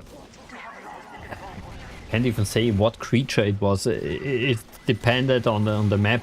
Sometimes it was a giant eye, and you basically had to defeat it. You had 2 teams, and it was really interesting. That sounds awesome. So many crazy ideas they had, and during those events they changed also the items on the ground. There was, for example, a candy bar for a little bit of health. Yes, I do remember a pumpkin that. for a big one. Yeah, like that's the thing. I think TF2, they like Steam and that and Valve weren't afraid to get creative and push the boat out there compared to like I will say not standard, but like people playing it by the book, if you know what I mean. Yeah. And that's really what helped this game like stand out on its own.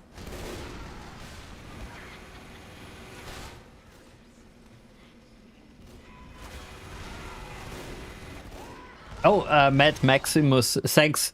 Scream Fortress, yeah. That's that was the name. Max. Folks, I have not got your chat open because I've had to cover it with VTube Studio and everything else. It's still throwing a bit of a hissy fit if I try and minimize it. Oh. Ow, ow, on fire, that hurts. Alert. The control point is being contested. Oh, Alert. The control point is being a good flamer.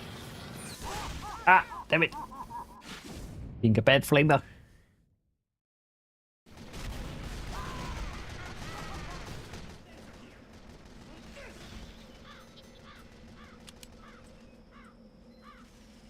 Ah, I missed his head. Did you also play Man versus Machine in Team Fortress? Yes, I did. Like, I remember it being my favorite game mode, but going back to it the other week and realizing there's only 6 waves.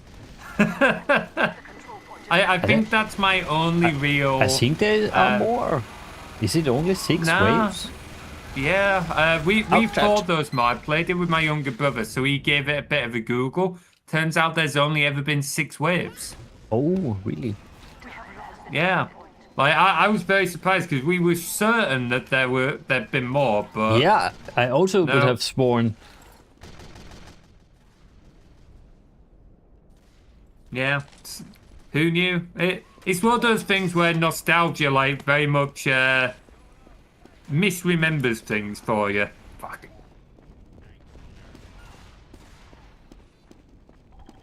In a general sense, yeah, we misremember, but on the other side, there's so much content there. Lead hell, they didn't half push in on that last bit. Let's switch game mode, I would say. It's a good time now. Yeah, I'm game for that. Connecting here.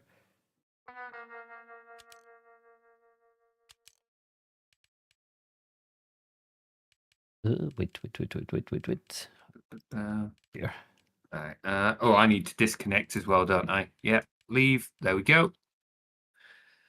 Yeah, like they've got a lot of different game modes. Like Payload was the one I think I played the most, but I really liked Man versus Machine. They've just got a good number of them. Or I selected now payload, but there's of course also payload race. This was also really interesting. Payload race. Cool, that was one, wasn't it? That one used to get really chaotic, if I remember that one right. And it's one of those game modes where people don't fixate that much on the kill count. Often you have those players who only want the most kills. But here it's a little bit a mix. They realize they can't win without playing together and pushing the car. You definitely see a little more collaboration on that one, which is cool. Like, don't get me wrong, I like to see what like I can get for my kill count and KD, but ultimately it's not the deciding factor on it. Like, I do it just because I like to see numbers go up. I'm a simple wolf sometimes. Right. Defending. Okay. Oh, ow, that's a pyro. Yep. Also that's the concept of the medic and having the ability to make the other player invincible for a short time. And you can but still... also like the overcharging with that as well. Yeah. Like... But also the ability that you can push away the medic with the pyro or with bombs. Like, yeah, you can definitely see that despite like the silliness of it all and everything like that, a lot of thought has gone into how they balance it and such. I really need some health. 7 health is not a good amount of health. The enemy has received additional time. But even though I played this game so many years, so many hours, I can't remember most of the map names. I definitely can't remember any of the map names. There's I vaguely remember the layout of some of them, and that's about it. The layout, yeah, that I can also do, but I just try to remember the one where you had 2 ramps, giant ramps for your payload to climb, and each team were side by side. Don't remember that one. I might have to see if I can find it later on. And you had also this part where if you killed the enemy team on the ramp, it could slide back. Yes. Oh, I think it'll slide back even not on the ramp, actually. It will slide back a little bit if nobody pushes it for a certain amount of time. Okay. No. Like, I honestly, I've been having to relearn this game. Like, I've played it a few times since re-downloading it the other week.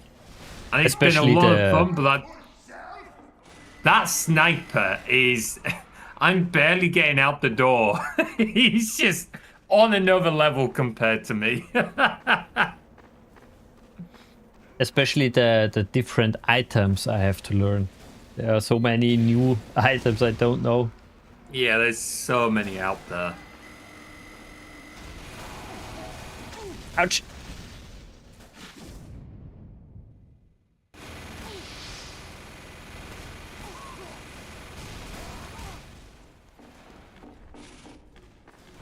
Oh, we managed to push him back further. Okay.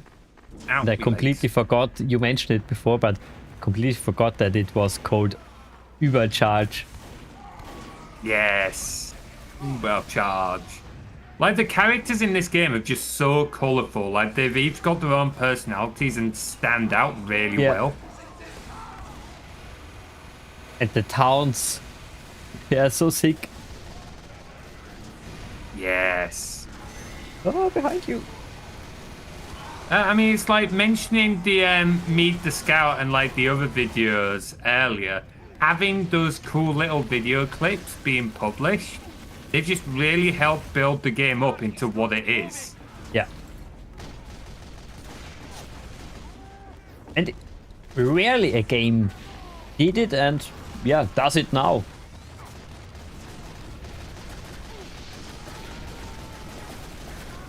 No, no, no, no, no, no, no.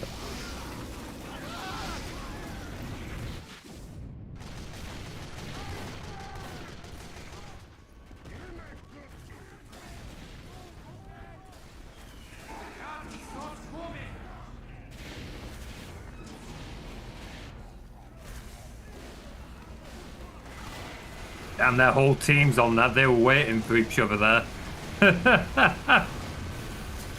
Oh, was Yeah, that I'm already on the spy? other team. I didn't mention it before. Oh, yeah, okay, hello. Auto team balance. Yes. Oh, I completely forgot about that. The memes of being on the winning team only for team auto balance to shift you over in like the last seconds.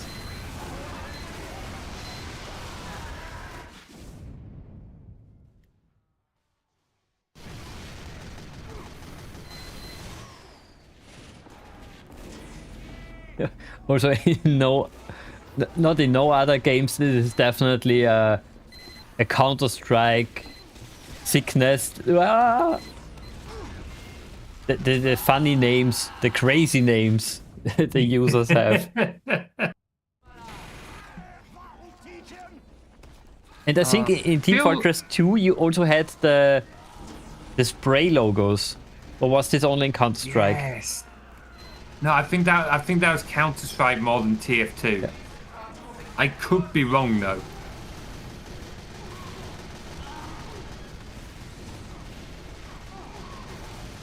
It was definitely a lot in Counter-Strike, but maybe it was also here.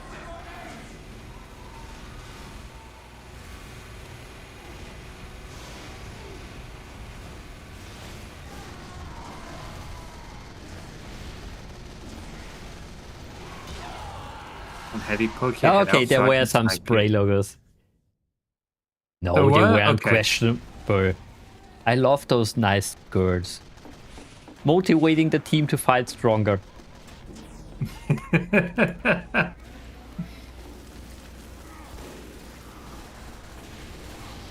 Ah, no, no, no, no, no. But I don't like flamers. Flamers are bad for my health. Epstein! You didn't help me. It's almost as if you don't want to be roasted.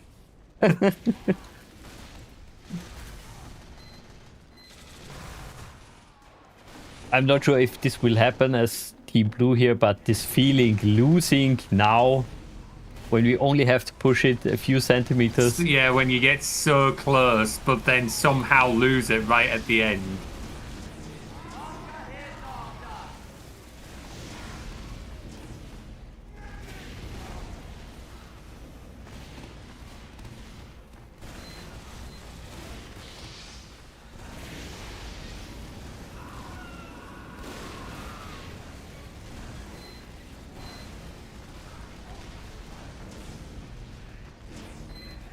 No, no, no, no. We need a spy check.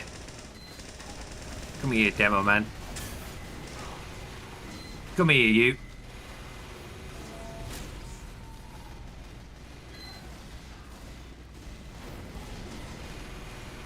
All that and I missed.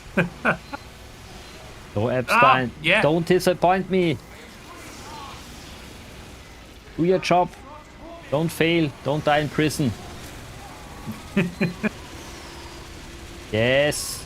Oh, you've got a heavy right in there with an Uber charge. Oh, no, but he not anymore. disappointed me. He had one job and he failed. Again. Heavy literally have one job. How did he bugger it?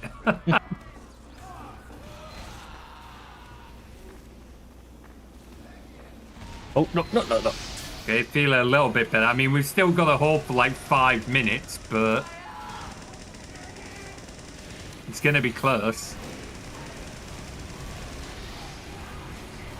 Oh, let's do my job and heal.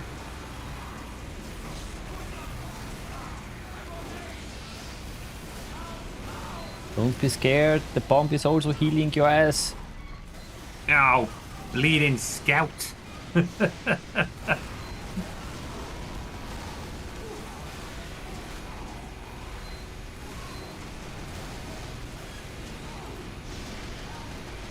Oh, do it. waiting in respawn when the cart's that close is... Oh, it's stressful. It sure is.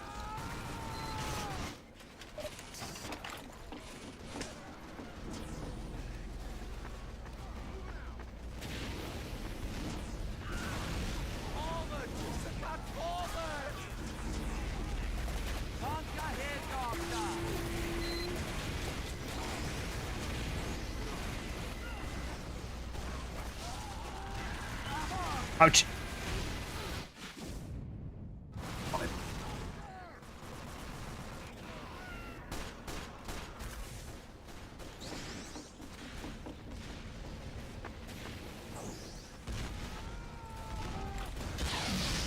I always forget that my red light as a sniper is visible by you guys, so I always end up giving myself away.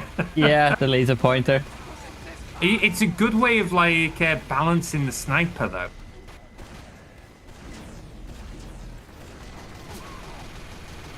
Thanks, Mad Max. Have also a good afternoon, and yeah, maybe we'll play some rounds together in the future. I would love a bigger group here in Team Fortress. That would be Max interesting. is a good lad, yeah. I've played with him before, need to do some more with him. Yeah, let's organize something.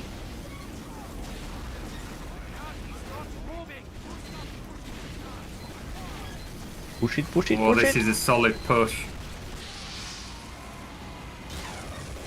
No, Geneva Convention, don't kill the medic. Oh, I think you got it. I think that medic's got it for you. Oh. Killed by another friendly medic. Oh, you so nearly had that. Oh, that was close. No.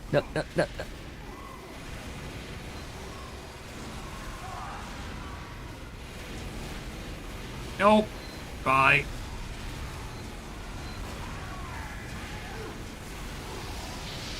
No.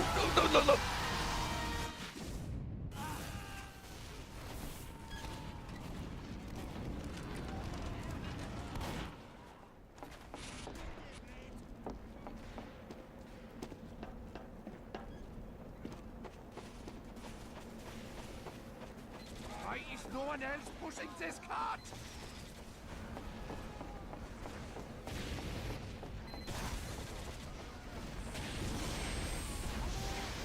On fire. On fire. Not good for the elf. Yeah, spy check. I smelled that.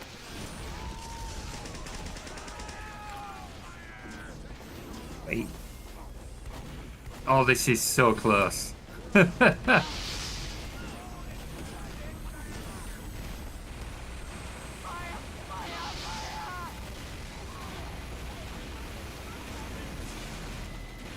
Oh, we have something here. I love it.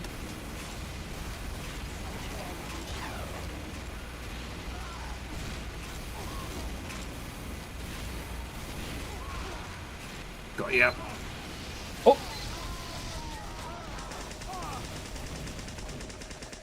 Damn it, I'm not sure if he's dead.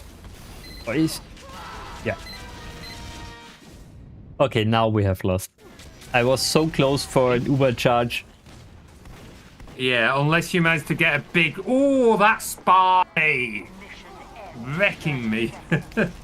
Unless you get a big push in like the next 10 seconds, I don't think you're getting it. It was close though. It was so close.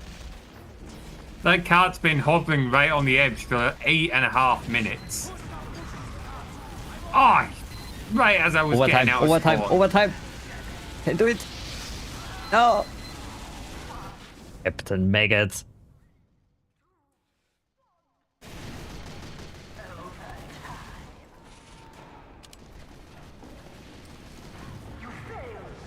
Oh, good game. That was close. It was really interesting. Oh man, I genuinely thought you had it.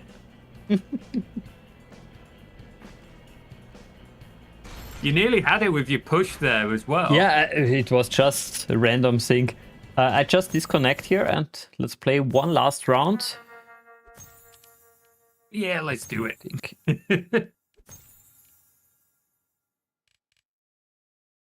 Let's...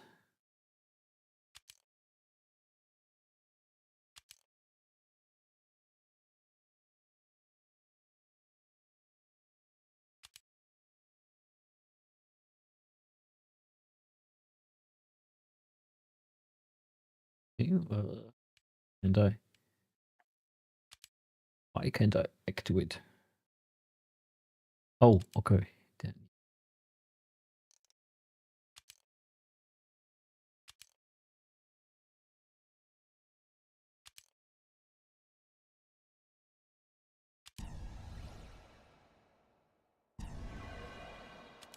School.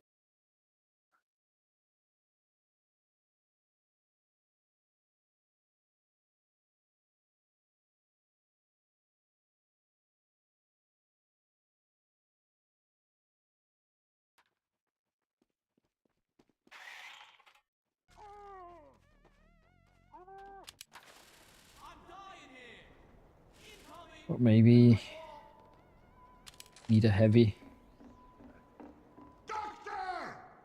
Let's see, what do I want? Reload speed's always good and faster charge.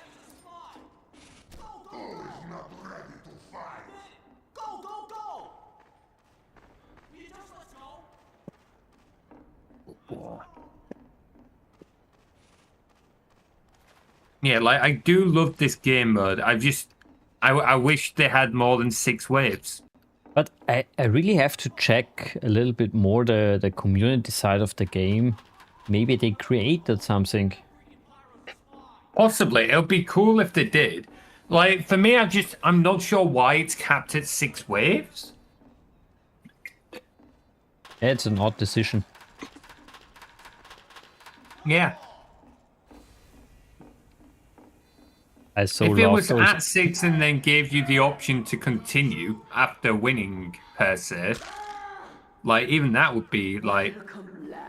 Slaughter. 5, 4, 3, 2. But maybe there's also a difference if you play the higher levels. Maybe. Possibly.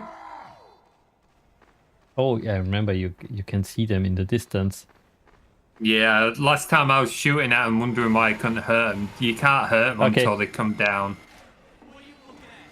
Well, once they hit the floor.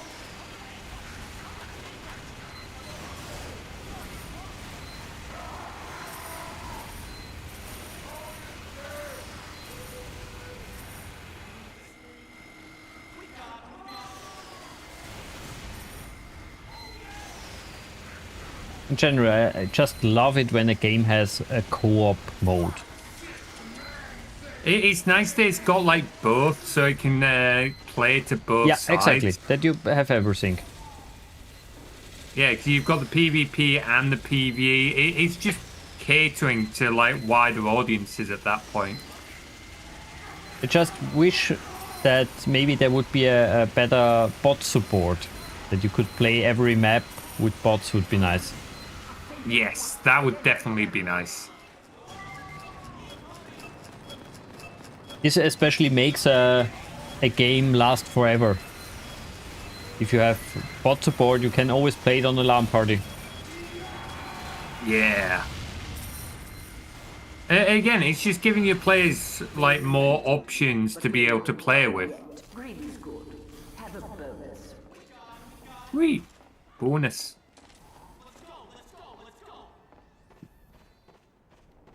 Get home and buy something. Let's go. Oh yeah, and some pyros. When we get the spies, they always catch me off guard. Yeah.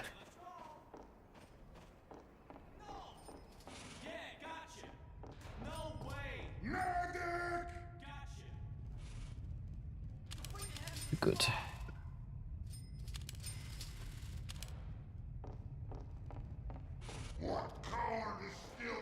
Oh, we have a teleporter. Let's go, mates.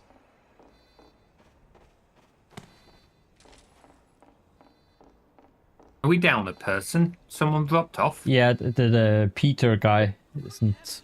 I guess he never joined. that's He gonna has be no fun. points, no score, I think. Fair dudes, just waiting on the Oliver guy then. Oh, you mean we have another AFK guy? Oh, can you... Oh, okay. Oh no, look at the top of the screen, you can see who's readied up in that. Yeah. Oh, K12, K14. I thought he'd readied. Maybe not. Engineer is credited to team. 5, 4, 3, 2, 1.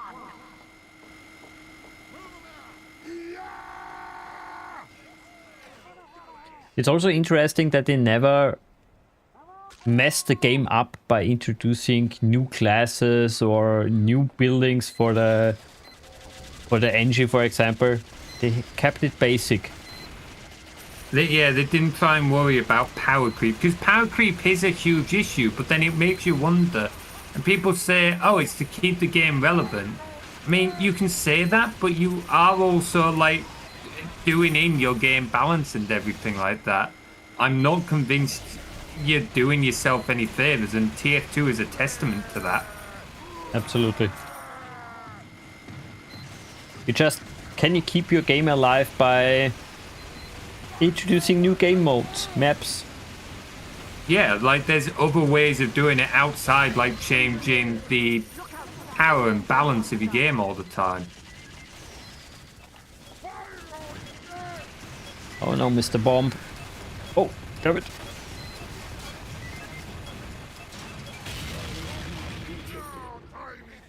Get to an upgrade station before they return. Great. Let's use the money. What have we got? 470.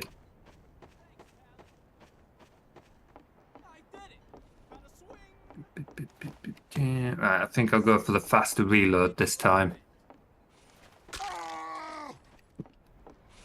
Oh, I've still got 220. Okay. I'll take the faster charge, max that out.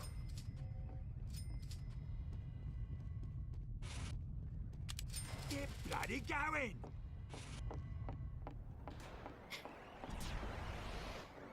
Oh, a bit further forward than I thought. I am ready.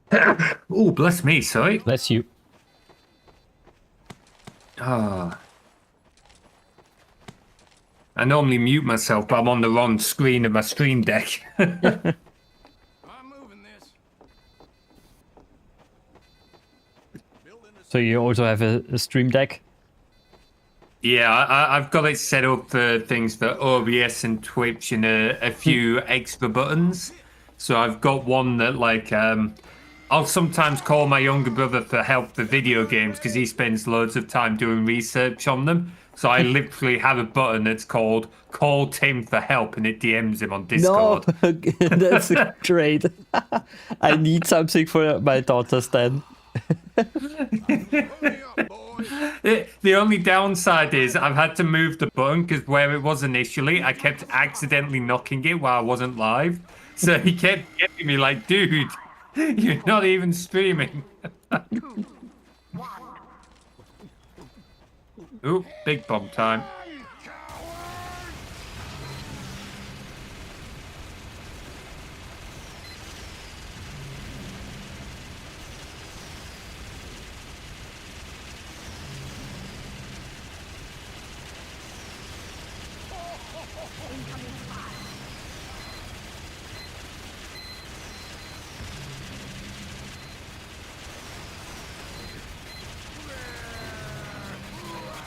Yeah, ammunition would be nice slowly. Careful, spice. Yeah, that's good.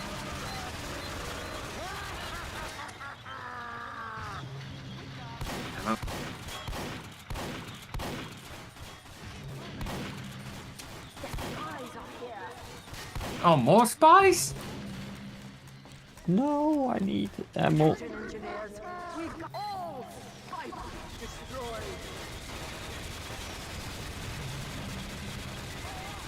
Well, this is getting close, isn't it? Yeah. Only 110 bullets left.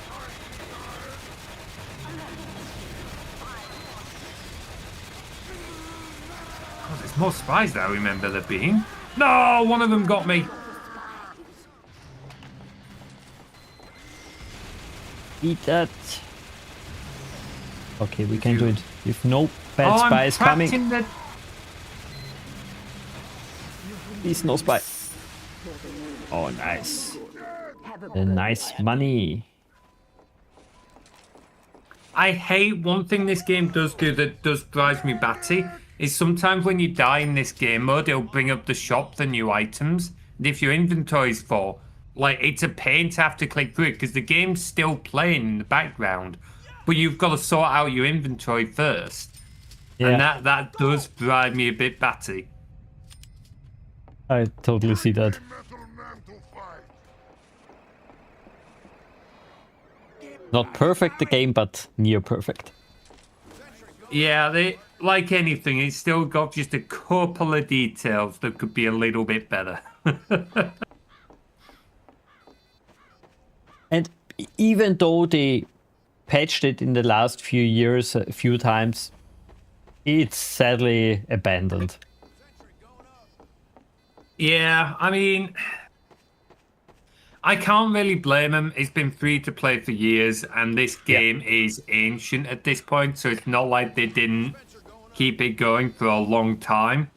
It's still sad news, but honestly, compared to like other games that get abandoned like only a year after release and online only, like.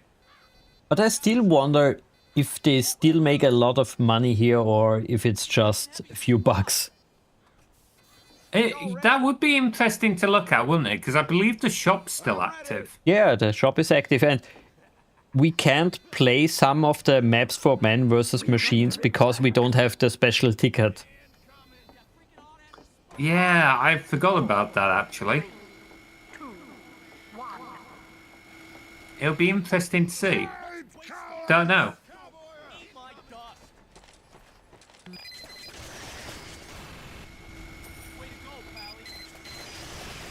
Come on.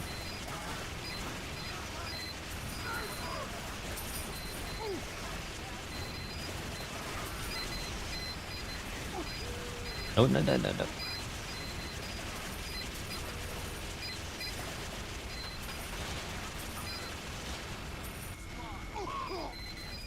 Ouch, that hurts.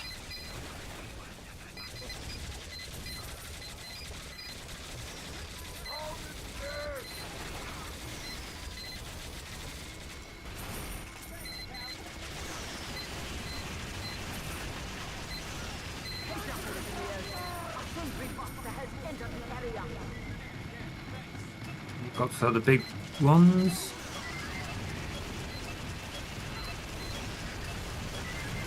The bomb. Angie, move your sentry. Good girl.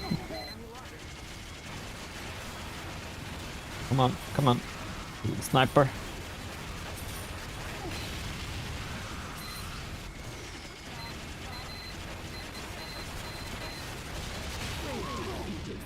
Well done. Sweet. And quickly, get to an upgrade station.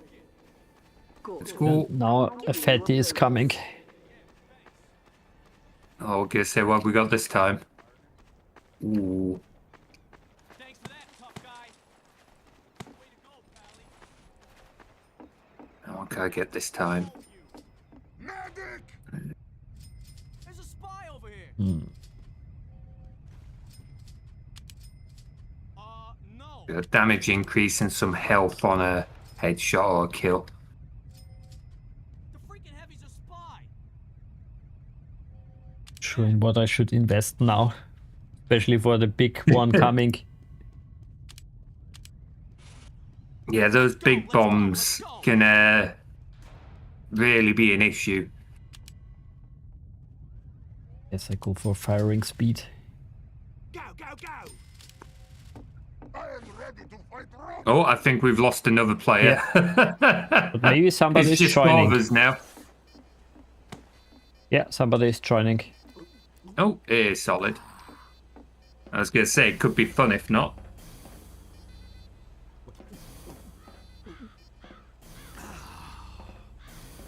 I forgot the sound of the Angie with the stool, with the chair, I mean. Moving out. Kiss me. That was getting heavy. Yo, yes, yo. You are dead.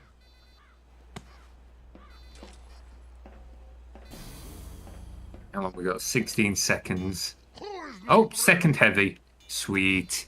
Yeah, we need it. Now a second heavy is really good. 5, 4, 3, 2, 1.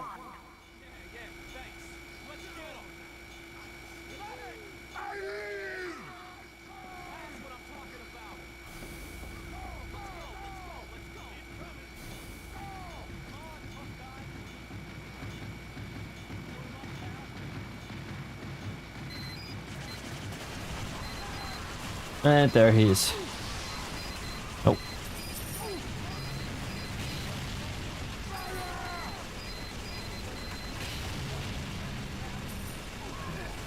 Let's hammer on it. There is no spy. This is easy. Yeah. No spies definitely reduce his workload.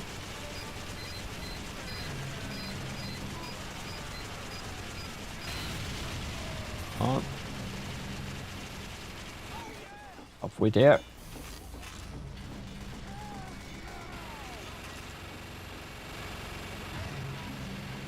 On.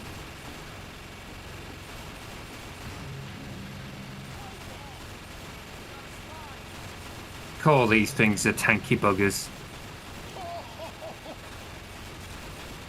Luckily I upgraded my capacity for ammo.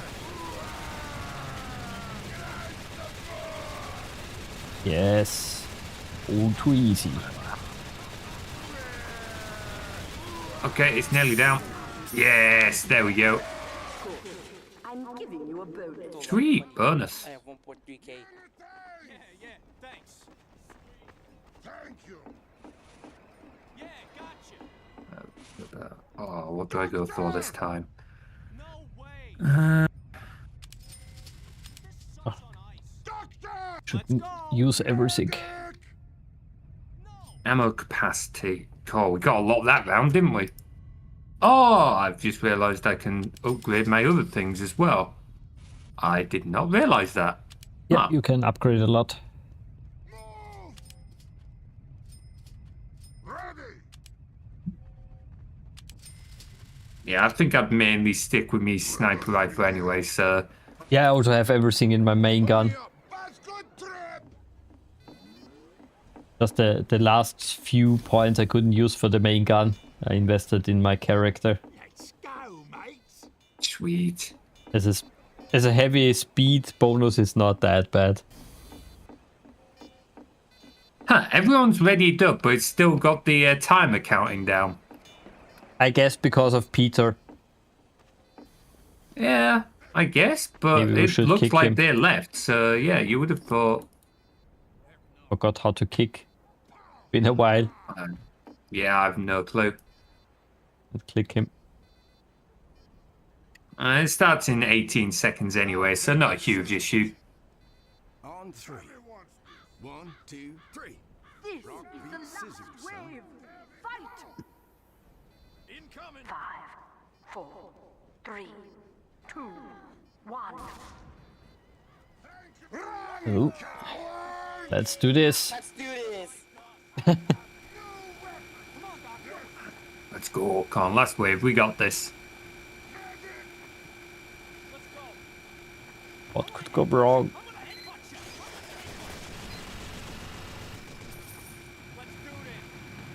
Oh, they've got medics. Okay, I'll try and deal with the medics. A flamer would be nice. We can do this. Those are noobs. Need their money. Ouch! Fucking noob killed me. Giant noob. I got the Winter 2025 Cosmetic Edition or case. Good job, sniper. So they still add more content. Thanks for ride! Where's Oh, no. everyone else? Did everyone die? Yeah. Oh And I shit! see balls in the air. Ooh, is the bomb really that close? Yeah, everyone died. Oh no, F-Heady. No, not nice.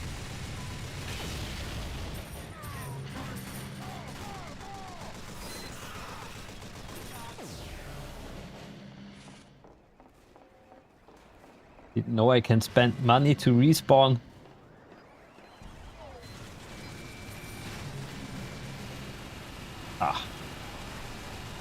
Angel attack for the tank. Hope it is useful. He burned through all my ammo.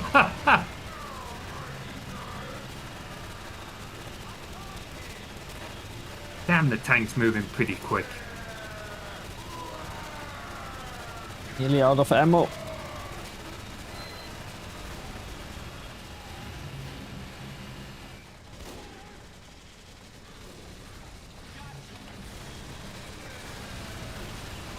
Yes.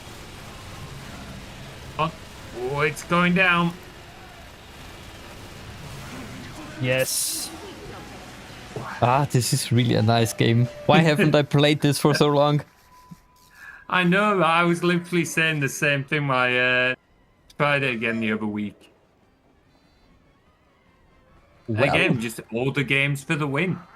absolutely. Absolutely. Well, I think we leave it at that. Oop. Quitting the game. Was really, really nice.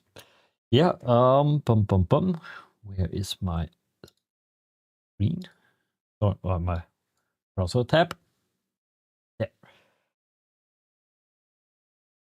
Yeah, normally I would have now maybe community questions, but I presented this on my channel a little bit last minute, so I didn't expect that we would get anything. But I would think it came up in my mind just a half an hour ago. Maybe we do a second one in summer and Yeah, I'd be game. focus a little bit more on what setting do we use. You mentioned your Stream Deck, so we could maybe show a little bit the audience what we are currently having there. What games we Yeah, have. like a little bit of a behind the scenes type thing. Exactly. I'd be game for that. Yeah. That would be just an idea. Yeah, I would love to. That'd be awesome. But wait, loud. I just want to have a last background here. Anything you have on your mind? Anything you would like to mention before we close it?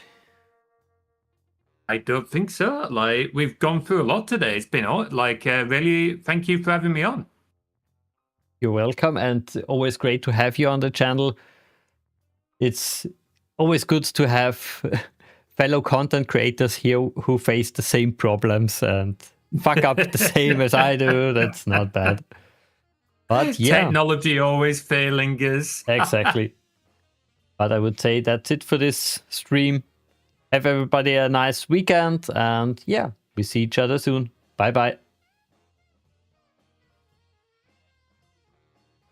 So.